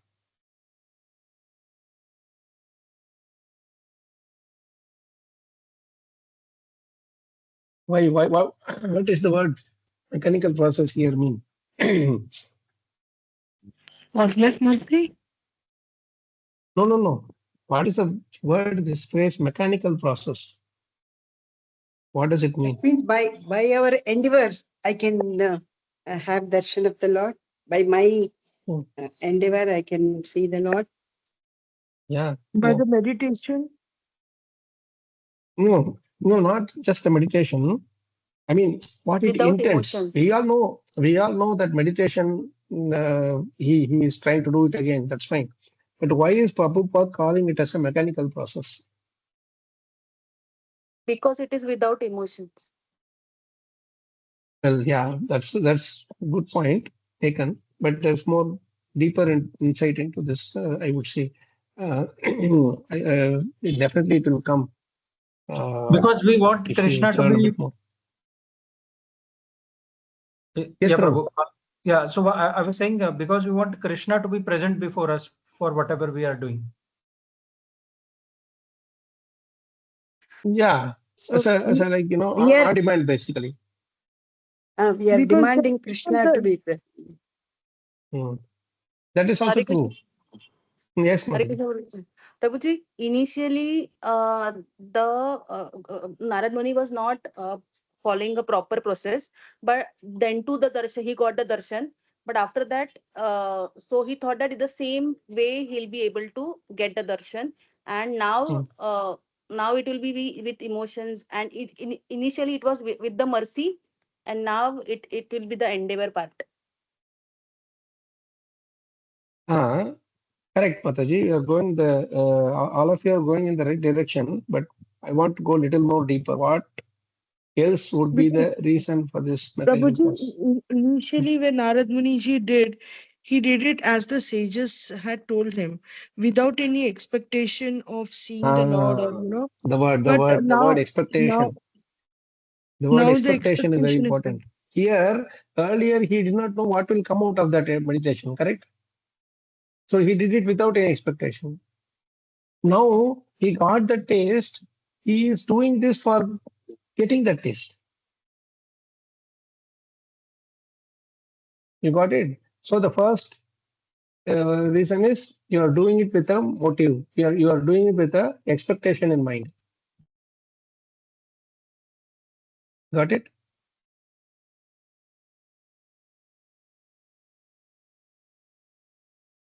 When I'm going to the temple, first time I'm going to the temple, I will not know what is the experience will be. So Krishna sees that as, in fact, as a semblance of pure devotional service, innocent devotional service. May not be pure, but innocent devotional service. So he gives the token mercy. When we experience that, again we go to that same place. Again we go to that same place with the expectation of experiencing that. Got it? And that is one aspect that makes it a mechanical process. Like I am doing it for my pleasure and not for Krishna's pleasure. You got it? Yes. What more can be there? It's a very, very beautiful word, this phrase, this mechanical process. You have to go deeper into that, more, even more thinking, more. When we joined for the first time, we didn't have any expectation when we attended the first program. That's it. Yeah, And yeah. we are All of us had expecting that for the- experience, Prabhu. All of us had the same experience, isn't it? Yes, yes. I thought that, that when they told me come for prasadam, they will give me in a small donna. But they put a big end of Same experience here also, Prabhu. right? And now if Yes. I go to the temple, if they give me in donna, I'm not satisfied. I say, Babu, where is the prasadam? It's a prasadam, Prabhu. Now expectation. anything less than a full course meal is not ISKCON standard. You've got other temples, other South Indian temples mainly. At North Indian temples even more. They'll just give you one small 2 or 3 that paid out or whatever, and they'll give you and send you out. And in South also, you go to other Vishnu temples or this thing, they will just give you one small padia, some what you call the curd rice or pongal or something, and give you. You come out and you see, what is this? So less you are giving. Very true. In Parsati temple, we went, recently. Who was with me? Somebody from our program, our group, one is there with me. So we went to the temple. That Parsati temple, I go for, one is, of course, darshan. But even if the darshan is not very satisfying, I go and stand. I go and get the puliogara, that tamarind rice. That is, tastiest puliogara you get in all the Vishnu temples. So that day we went and we got this puliogara, we bought this, and we were coming out. To our surprise, they were giving this, what do you call that pongal in Donna. That is free. That they were giving. My God, that was so out of the world taste that we just went round and round and round to get one more. That just started how many days are coming. So I mean. Anyway, so that is one aspect. That going with an expectation is considered as a part of a motive, a part of the consciousness that treating that as a mechanical process. What other things should be there?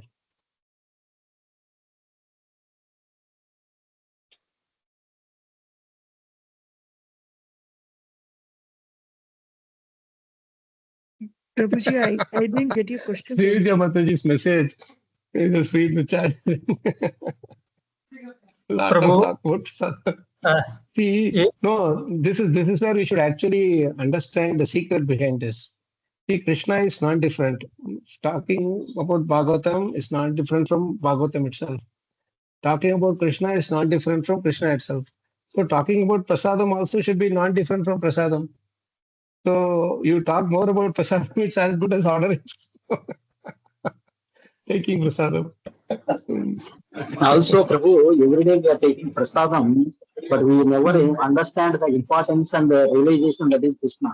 So now, if we talk about sea water, talk about water prasadam, really we understand that is Krishna and see the importance.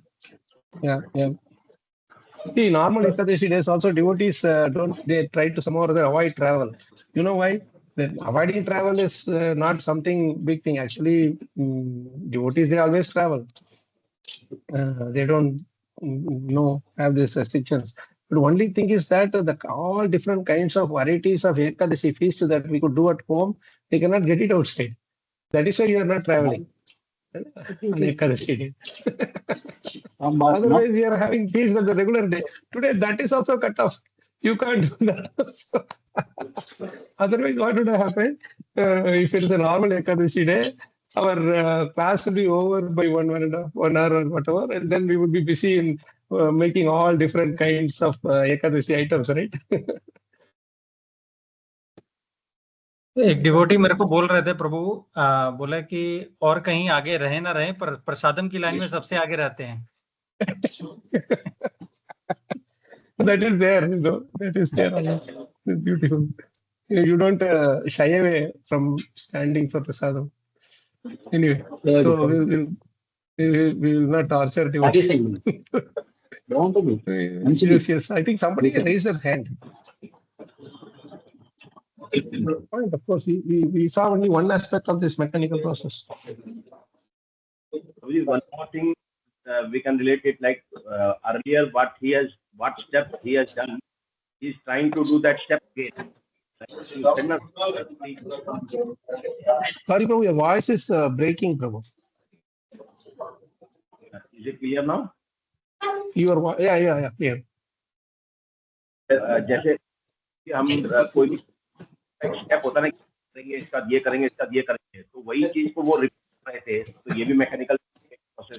पहले मैंने today I am doing this many, tomorrow I will do this many, day after tomorrow I will do this. Like there is a your plan is there, but that plan is devoid of Krishna. In other words, irrespective of whether Krishna will give his mercy or not, I will get this done. That is kind of, it's just, it will happen. Hope can be there, but overconfidence should not be there. Yes. That is also an aspect of the process, right? And this is where I was coming to actually as another reason that I am the doer mentality when it is set in, it is another aspect of mechanical process. You understand? First thing is doing with expectation. Second thing is, I can get it done. How many years I chanted 16 rounds? Today I can easily chant. That thought will make you delay. Time is there till late night. I can always do my rounds till late night. You see?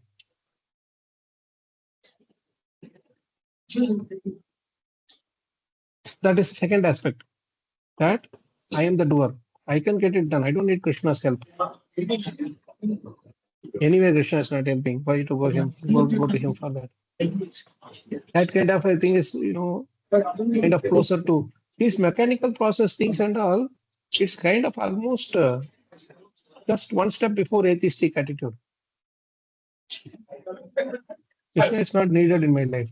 That is, I'm doing service. Devotees are appreciating me. My guru is there, and I can serve and I can continue. That's it. That kind of a thought is also another aspect of mechanical process. We don't appreciate the guru. We don't see that without his mercy, this thing would not have happened. This my connection with Krishna would not have happened. This is another important aspect of mechanical process, right? So expectation, I am the doer mentality, and third thing is no place for Krishna in my process. What is it? I did the meditation, and Krishna came. So second, why I should bother? So the earnestness and humility starts gradually reducing as we get some success in our success in the sense in terms of achieving the results in our endeavors. That's when Krishna vanishes. Even the gopis did it. What are we? Repeat the 3 points. Can you please repeat the 3 points? I was not able to hear so far. Which 3 points, Mataji? You just said some trouble. I am the doer. Hare Krishna. First is sorry, I'm still hearing you voices in the background. Mute some. Antaryami Prabhu, who else is not muted? Right. So so first thing is doing it with expectation of results. Right? This is one aspect of mechanical process. Second thing is I am doing it. I am the one who is doing it. Krishna, I am the one doing it, and I have the capacity to do it. Third thing is, why is Krishna causeless mercy? I mean, why is Krishna independent? He has to do. If I am doing the endeavor, he has to give the mercy. He's my order supplier, basically. Treating Krishna, I mean, removing the independence as the free will, independent, supreme independence aspect of Krishna from him. Swara to know that thing. I am doing it, he is bound to give me mercy. Right? These three steps, these three things at least will make the whole process mechanical. And you see the word mechanical itself starts with the word me. Right? I and me. So me, I am doing it. I am doing it. That is why mechanical is very difficult. It is a very difficult thing for Krishna to accept and appreciate. We do the work with the aim that I am only one small part in this whole thing, and whatever I am doing also cannot happen without his sanction, without his mercy.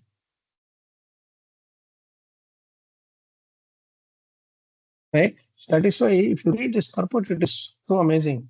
This line, Narada Muni thought that the Lord could be seen again by the same mechanical process. If we do any of our activity, whether it is chanting, reading, right? If you take any of the activities or serving anything, could be seen again by the same mechanical process. That is why Prabhupada used the word mechanical process, which was successful in the first attempt, right? So what we are saying is, I think my endeavor is the cause of that mercy. Krishna takes into account of our endeavor, but he should not be conscious of the fact that my endeavor is what is forcing Krishna to give that mercy. You see that? That's a pitfall. So attaching importance to how should I put it? Giving more weightage to our endeavor than to Krishna's mercy also makes it a mechanical process. It is my endeavor that Krishna has to give. There is where is the question of not giving? He is of course give, but then it makes us take the quality of our endeavor for granted. That I did best. You understand? I did best. There is no scope for thinking that I could have done better in a mechanical process. You get me? Does it make sense?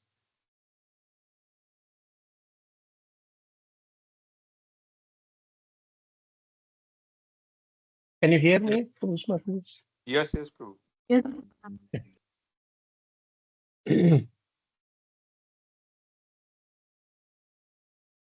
Was there any? Was it clear, that particular statement, that I'm giving more weightage to my endeavor and less weightage to Krishna's mercy? And that time, I started enjoying my own endeavor. In the sense, become proud of my own endeavor. That's where we should never be satisfied. We should never be satiated. There's a difference between satisfaction and satiation. We'll see that later. The coming purports, it will be we have a very beautiful things will be revealed there. So this point of becoming even the slightest pride, attaching slightest pride to our endeavor, will make the process mechanical. How do we avoid that? By seeing that even the capacity to endeavor is given by Krishna. So Krishna's mercy is already there in the form of the strength to do our endeavor. You get me? See, we have been sitting for 2.5 hours now. We didn't realize it. Who can sit in for 2.5 hours without eating, sleeping, drinking water also, and continuing on this subject so long? This will say, the moment I say this, Oh, yeah, we have the capacity. Come on, yes, something really amazing is happening to me. I am powerful. No, we are not powerful. Krishna is seeing us that okay, this one is little, this jiva is little bit showing sincerity. Okay, let me make him forget his thirst, forget his hunger, forget his sleep, forget his other pain in the body, this, that, etc., and give him the arranged thing. And like he's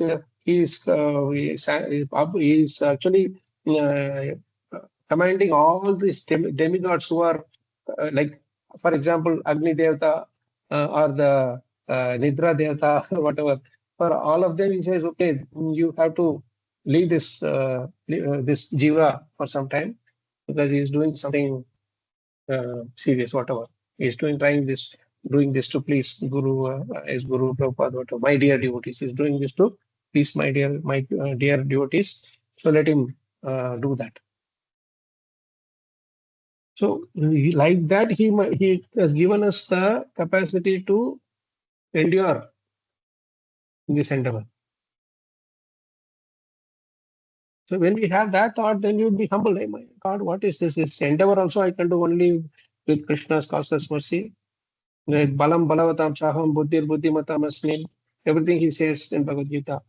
The bala, the strength to do this austerity is also coming from Krishna. Because he's saying, Atmaham tapaso anagha. The strength to do the austerity also is Krishna. The austerity itself is Krishna. The result of austerity is also Krishna. And who will be pleased by that austerity is also Krishna. See that? He said the similar thing about devotional service a little while ago. I see two hands raised here. Sorry.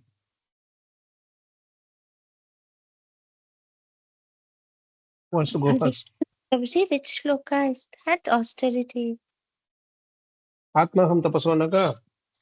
In second canto, 9th chapter, when before speaking the Chatushloki Bhagavatam, Krishna will say this. Yeah, I took it immediately. 2:9:23. प्रत्यादिष्टं मया तत्र त्वयि कर्म विमोहिते तपो मे हृदयं साक्षात् आत्माहं तपसो नघ.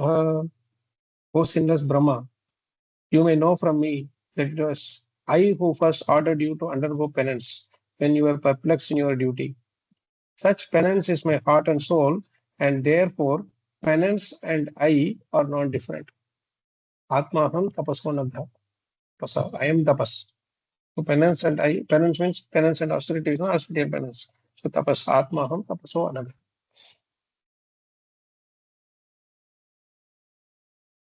Okay. So yeah, sorry. Kamalni Mataji,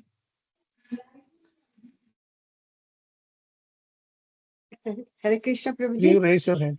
Yes, Mataji. Yeah.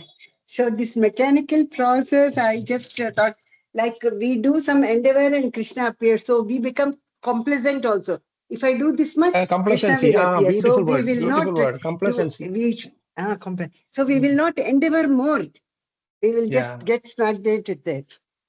Beautiful point, Mataji. That complacency is another symptom of mechanical process. I become complacent. I did that. Krishna has to come. Next time I will get him. What's the big deal? He is waiting and he has to come whenever I call.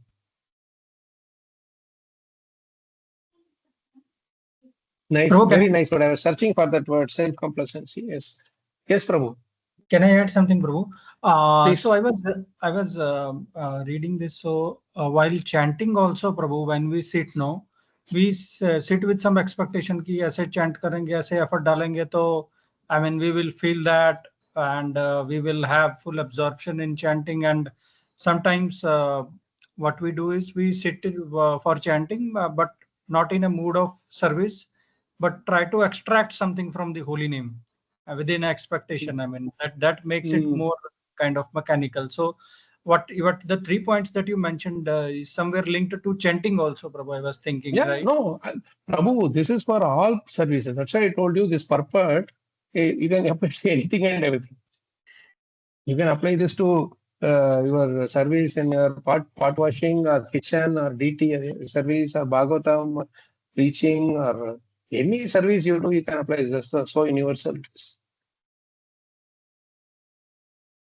Thank you, Prabhu.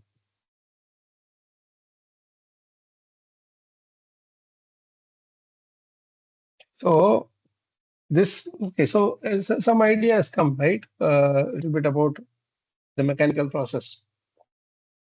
By the same mechanical process. The first time he did, it was not actually mechanical. He did it without any expectation.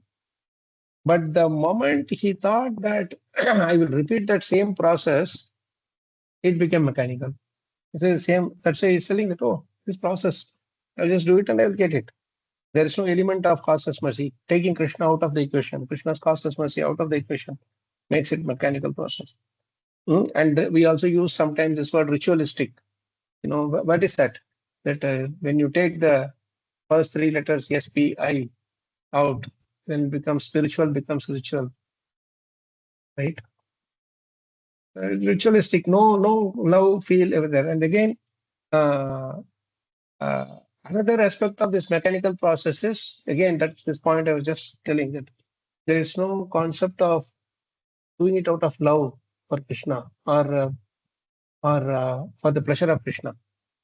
We have been talking about the three aspects, right? So it renders the process mechanical, right?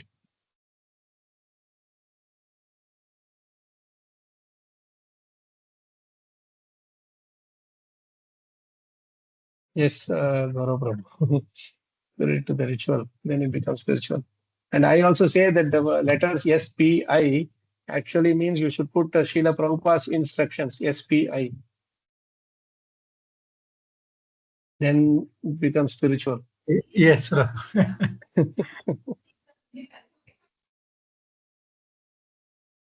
Okay, so fine. Now we haven't completed the statement yet. So, which was successful in the first attempt.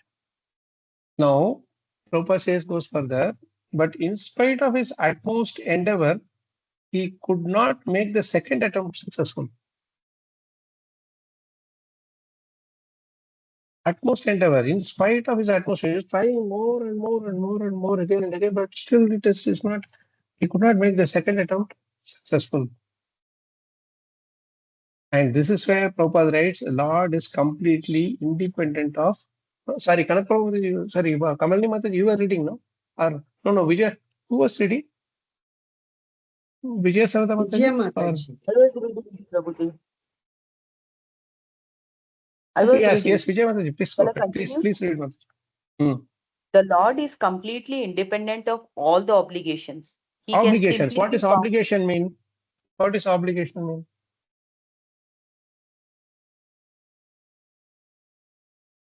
To be like obliged to something our we have some expectation. He is supposed to fulfill that.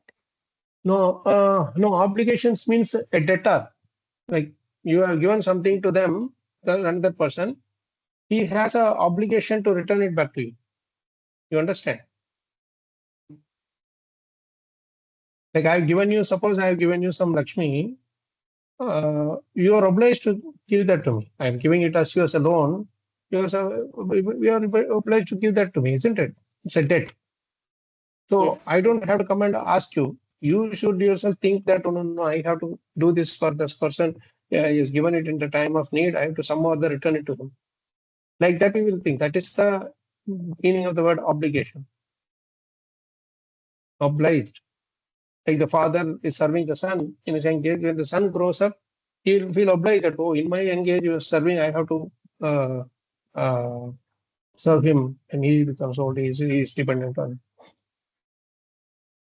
Right? But then here, Prabhupada writes, Lord is completely independent of all obligations.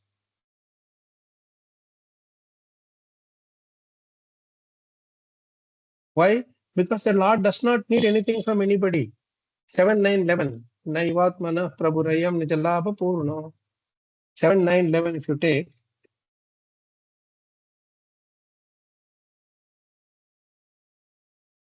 There's a beautiful line in the purport. Prabhupada ends it with a beautiful punch. 7, 9, 11. Manam jana davidusha karuno nite yadyat jano bhagavate vidadhita manam tachatmane pratimukasya yatha mukashri. You see, in the purport, Prabhupada says no. Yeah, the translation is nice. So, Vijay Mataji, would you like to read it from the screen? Sorry, I think Mataji is. Yes, yes. Translation and purport by His Divine Grace A.C. Bhaktivedanta Swami Srila Prabhupada. The Supreme Lord, the Supreme Personality of Godhead, is always fully satisfied in Himself. Therefore, when something is offered to Him, the offering by the Lord's mercy, is for the benefit of the devotee. For the Lord does not need service from anyone.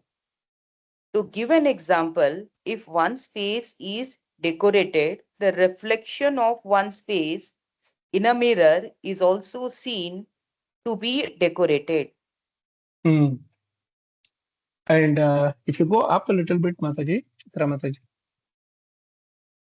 you see, read that Nijalabha Purna word-to-word meaning. In the word-to-word meaning.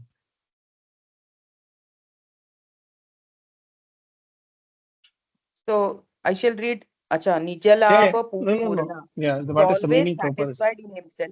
It does not need to be satisfied by the service of others. This is the meaning. Nijalabha Purna means he does not need to be satisfied by. He's not. In other words, whether you serve him or not, he doesn't care. He's not like upset that, hey, why are you not serving me? No, he's completely satisfied within himself. This part Prabhupada highlights in the translation, in the word-to-word meaning translation, and if you come down to the purport, last, you see the last line starting with in conclusion.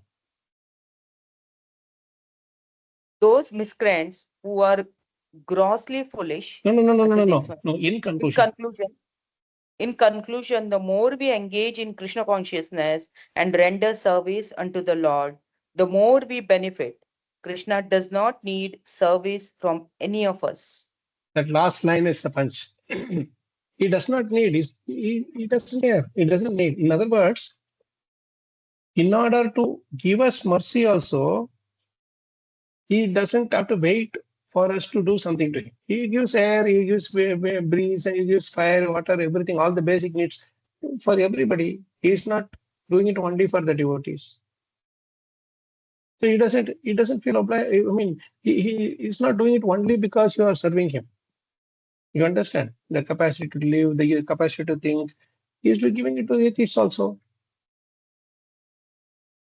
He's free of obligations. He's not doing it only because he's not a matlabi person. It's like so many times I talk to people only when they talk to me. Say we do that, or I give some service to somebody only when they are serving us. Like that, we are doing that. We say adan pradana. That give and take. It is more in terms of how much I will get in return. Krishna doesn't do it with that attitude at all. He doesn't give his mercy to anybody thinking that, oh, if I do this, how much that person will do to me. Never. So that is what it means for free of obligations. And even if that person does it also, he will not count, okay, you give me 100 rupees today. Now I will give you this much. No. This is the intent. It doesn't see what, in terms of the material things that we, the things that which we are giving, right?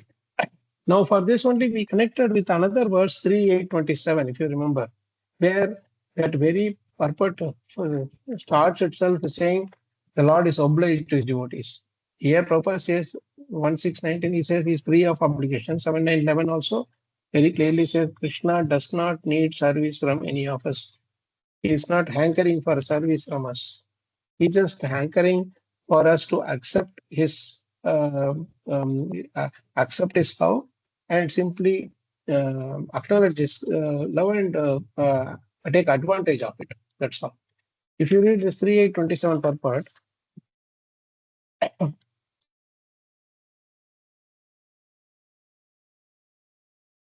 we have read that Devotional purport, service right? to the Lord is very much obliging to him. There are See, many 1 minute, transcendentalists. Mataji. No, that first line itself is enough. There it said he's free of all obligations. Now he's telling devotional service of the Lord is very much obliging to him. What is the difference between the two?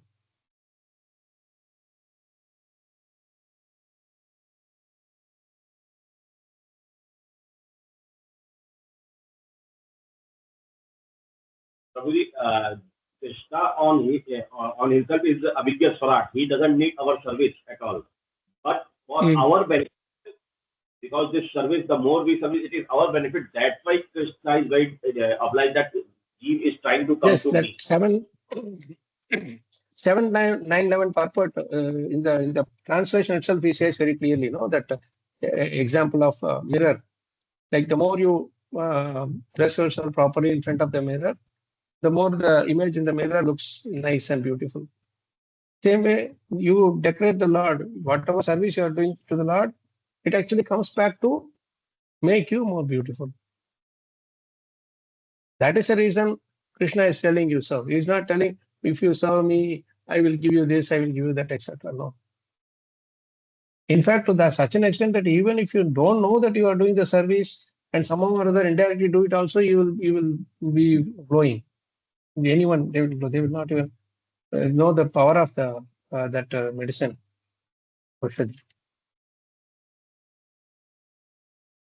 So in 3.8.27 and Prabhupada is saying devotional service is very much obliging to him. It is obliging to him because they make it as a spiritual process. What makes a process? What makes the process mechanical? We said We do something with expectation. Expectation. I am the doer. And removing Krishna's, not taking Krishna's mercy. Removing Krishna from the equation, taking Krishna out of the equation, Krishna's costless mercy out of the equation. And another thing that Kamalini Mataji said very nicely. Self-complacency. Complacency. That whenever I feel like Krishna will come. Right? When these things are removed, sorry. Did we say any other point beyond these 4 points?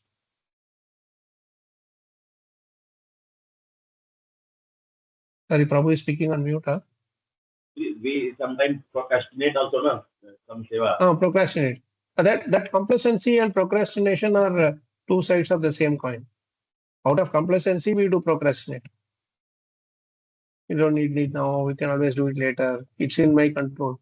And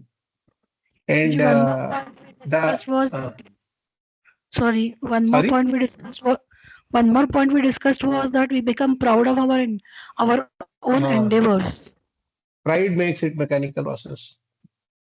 So, thank you so much, Mataji, that we discussed, but not explicitly. But yeah, pride makes it a more mechanical process. Because when you become overconfident, then you take Krishna out of the equation. Humility is out of the window. Then pride is what is remaining. So when these things are not there, and complete surrender to Krishna, that without Krishna I cannot do this. Krishna, you are the only one who can. You want to please you, you have to give me the capacity to please you. So that these are the things that will make it a spiritual process. And when you don't and you don't expect anything, that no expectation there, no.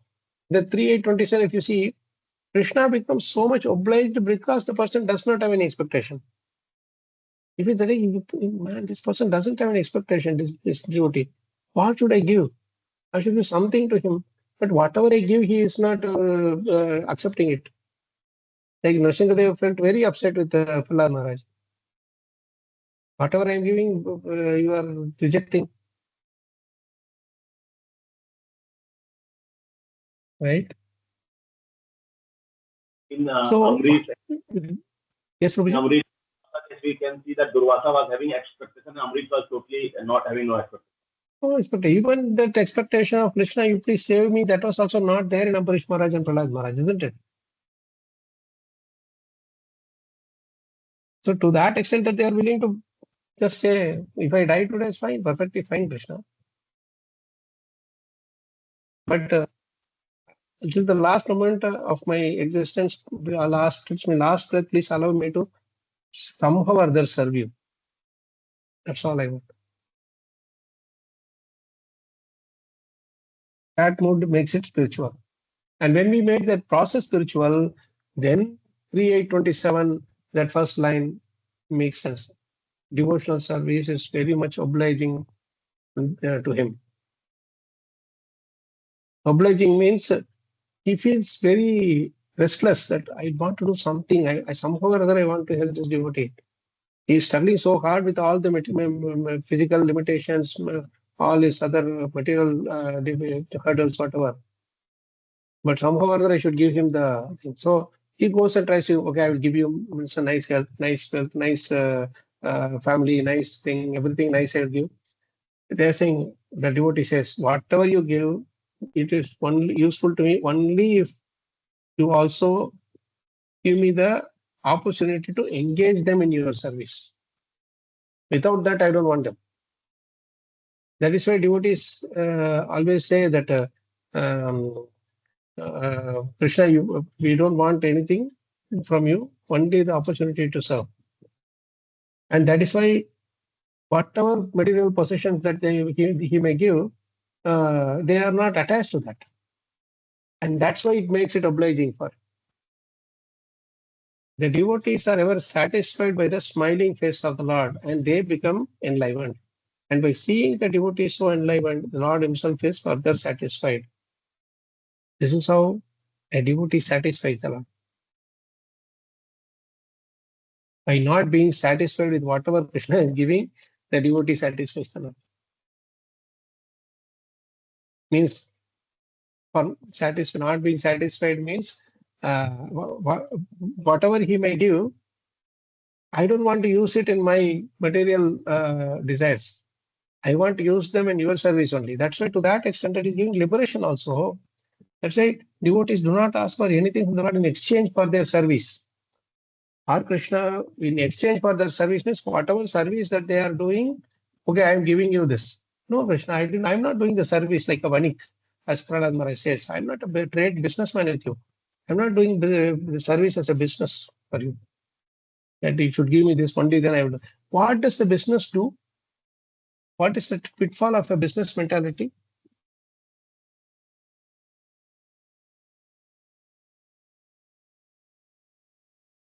Till the time we There are won't be getting outcome. Yeah. Sorry? Profit and loss. Yeah, Is but it profit and loss? make it more clear. Profit and loss is a very, abstract level. Till the You're time right. I'm gaining, I'm ready to serve. Exactly. The next time there is no reciprocation. When there is no reciprocation, the next time the service is stopped. So motivation leads to interruption. That is, a service must be unmotivated and uninterrupted.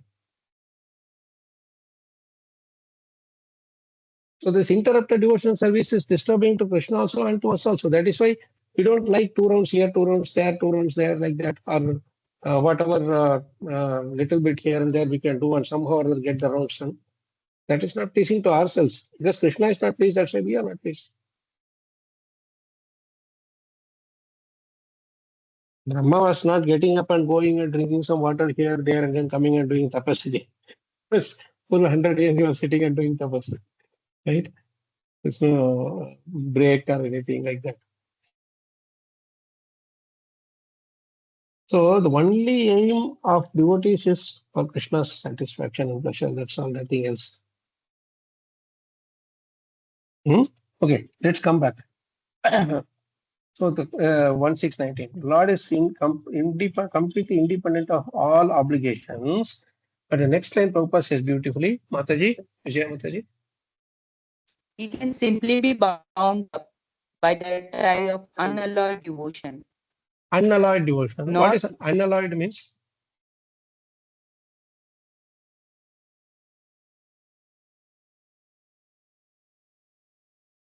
No mixture. Yeah, means mixture. mixture of material things, whatever we said, expectation, complacency, pride, and I am in control, all these kind of things, right? All of them are mixtures, alloys.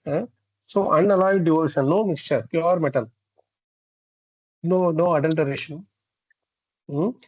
And next time, Mataji. Okay.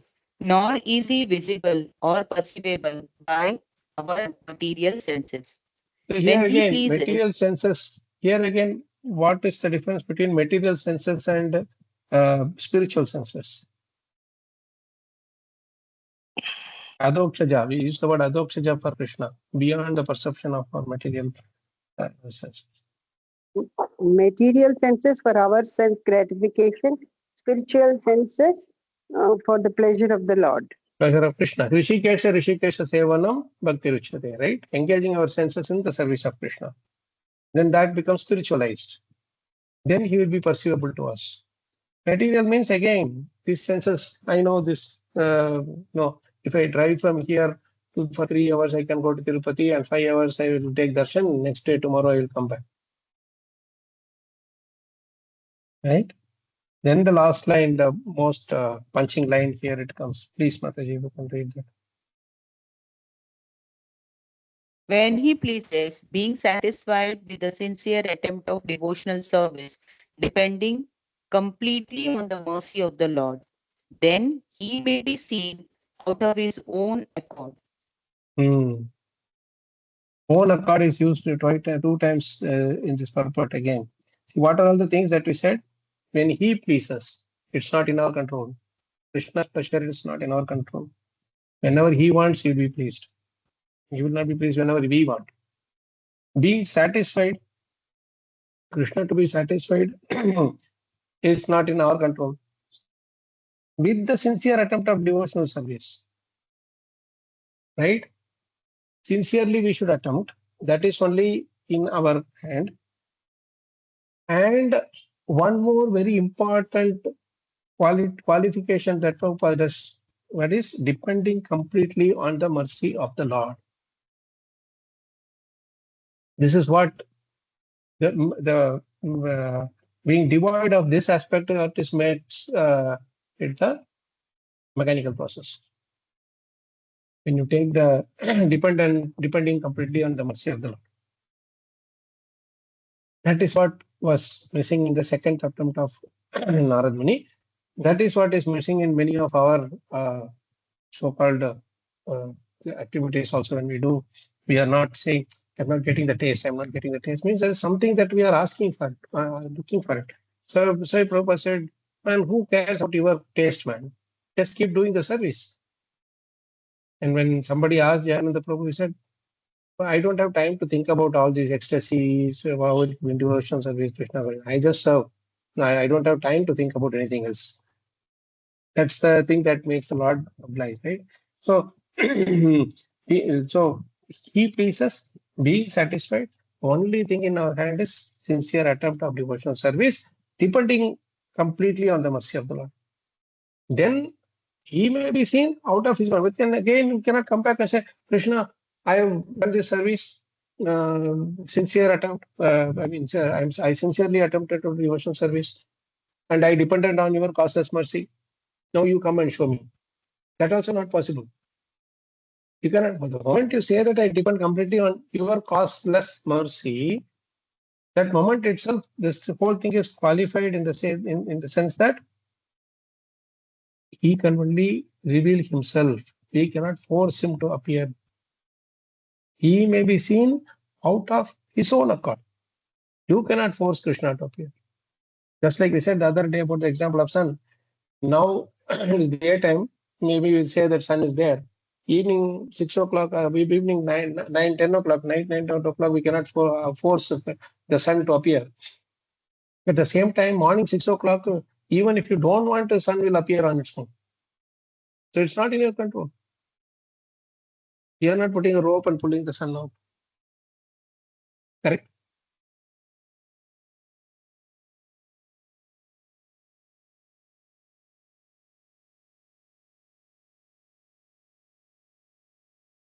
So this line is a golden line here.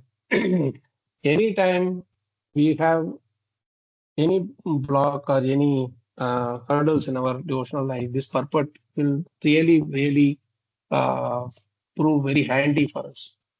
Can I add something, Prabhuji? Yes, Gaurav Prabhu. When it says when he pleases, being satisfied with the sincere attempt of devotional service depending upon the mercy. So here it means that we should be grateful for getting the attempt for the devotional service, right? That's So what then we started off with that point, no, Prabhu. The gratitude is the first point we said. No, three things we said. yeah, Being grateful for that, being given that opportunity to serve, and seeing Krishna himself in that service, and doing that service for the pleasure of Krishna ultimately, as directed by, right? So that's what make the process spiritual. Is no, no, sorry, we were talking about that for um, prescribed duties, doing prescribed duties in devotional service. Yes. yes, It's not love your work like how you love Krishna, we said, no, or that we said. yeah, yes. Somebody raised their hand, I think, or about to speak.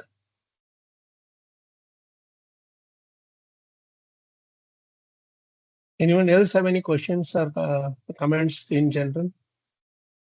I was just thinking that we can probably take a break and we can read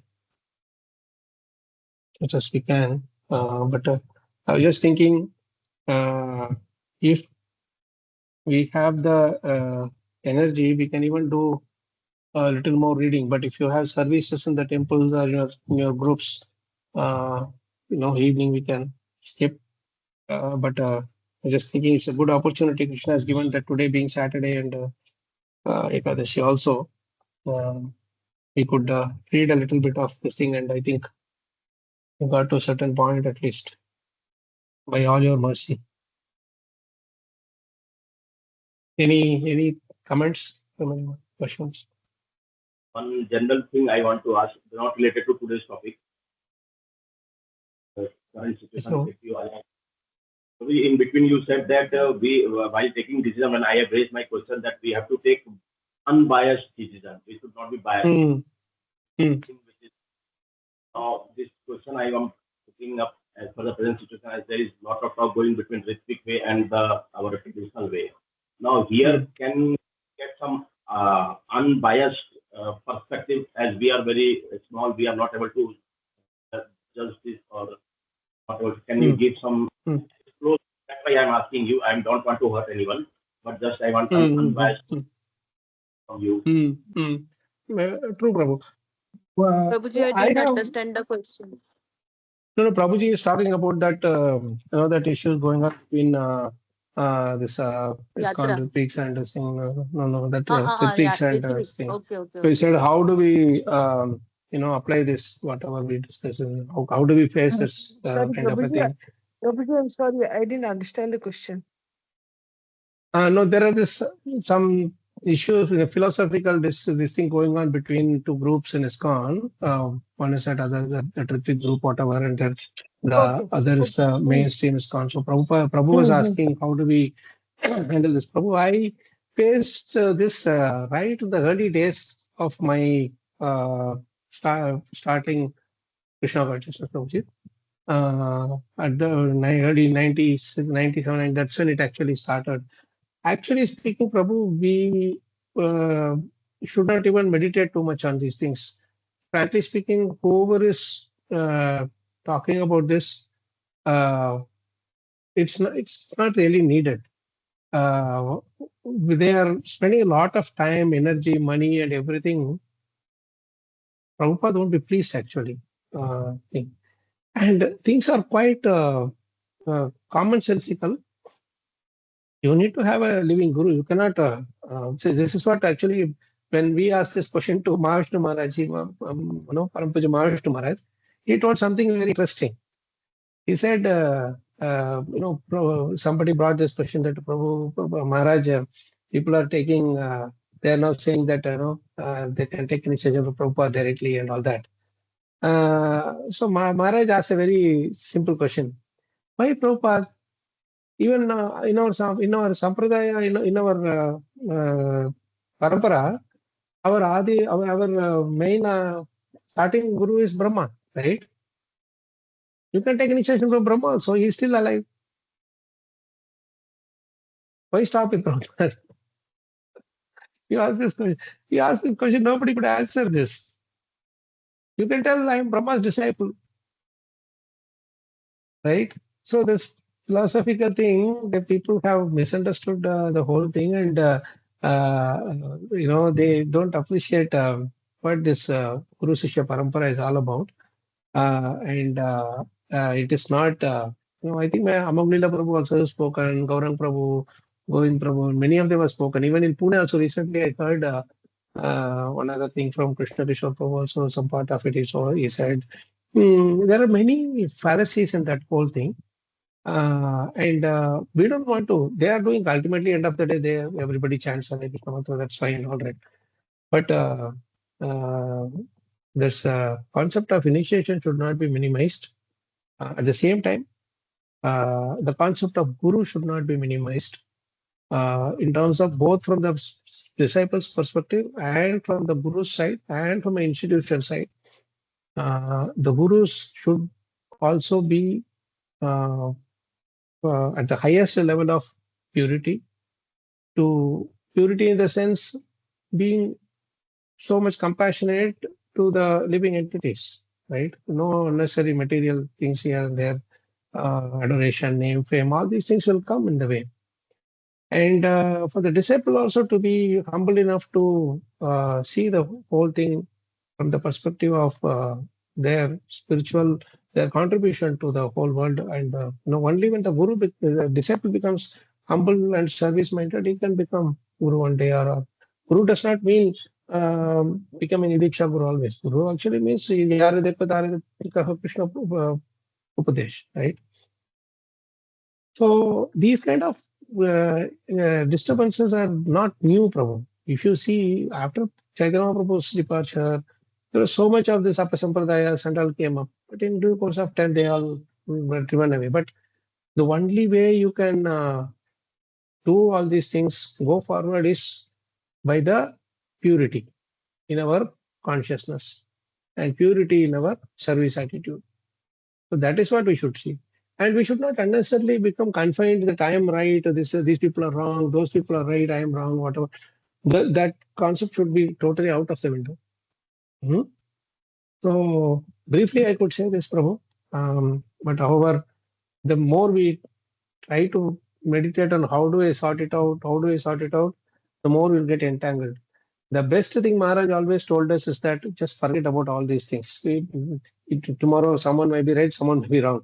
But one thing they both can never deny is that Prabhupada kept Bhagavad Gita, Bhagavatam as the topmost scriptures for us to study.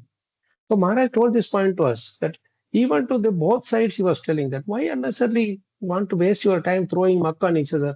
Sit and simply read Prabhupada. He told other things also that, he was telling in his classes, I will tell the things that, man, you are telling Prabhupada is the ultimate, Prabhupada is ultimate. Go and study Prabhupada's books, no? Preach on Prabhupada's books, no? Why are you unnecessarily going and doing complaints and this and that everywhere? If you say Prabhupada is ultimate, study Prabhupada, unfold Prabhupada to the whole world. That is the best service you can do to him. Not finding ways to demean somebody and criticize somebody and fault finding and all these things. Why are you engaged in this nonsense? And we're telling to them both sides. Now, see the good thing in others and try to somehow or other please Krishna. Without Krishna's sanction, this would not have happened. And he would have found something in us which to mitigate,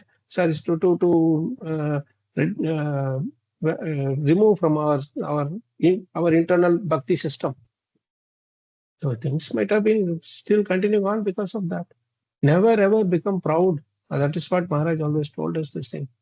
That do not ever become proud of even studying Bhagavatam, even your devotional service. That is a last straw.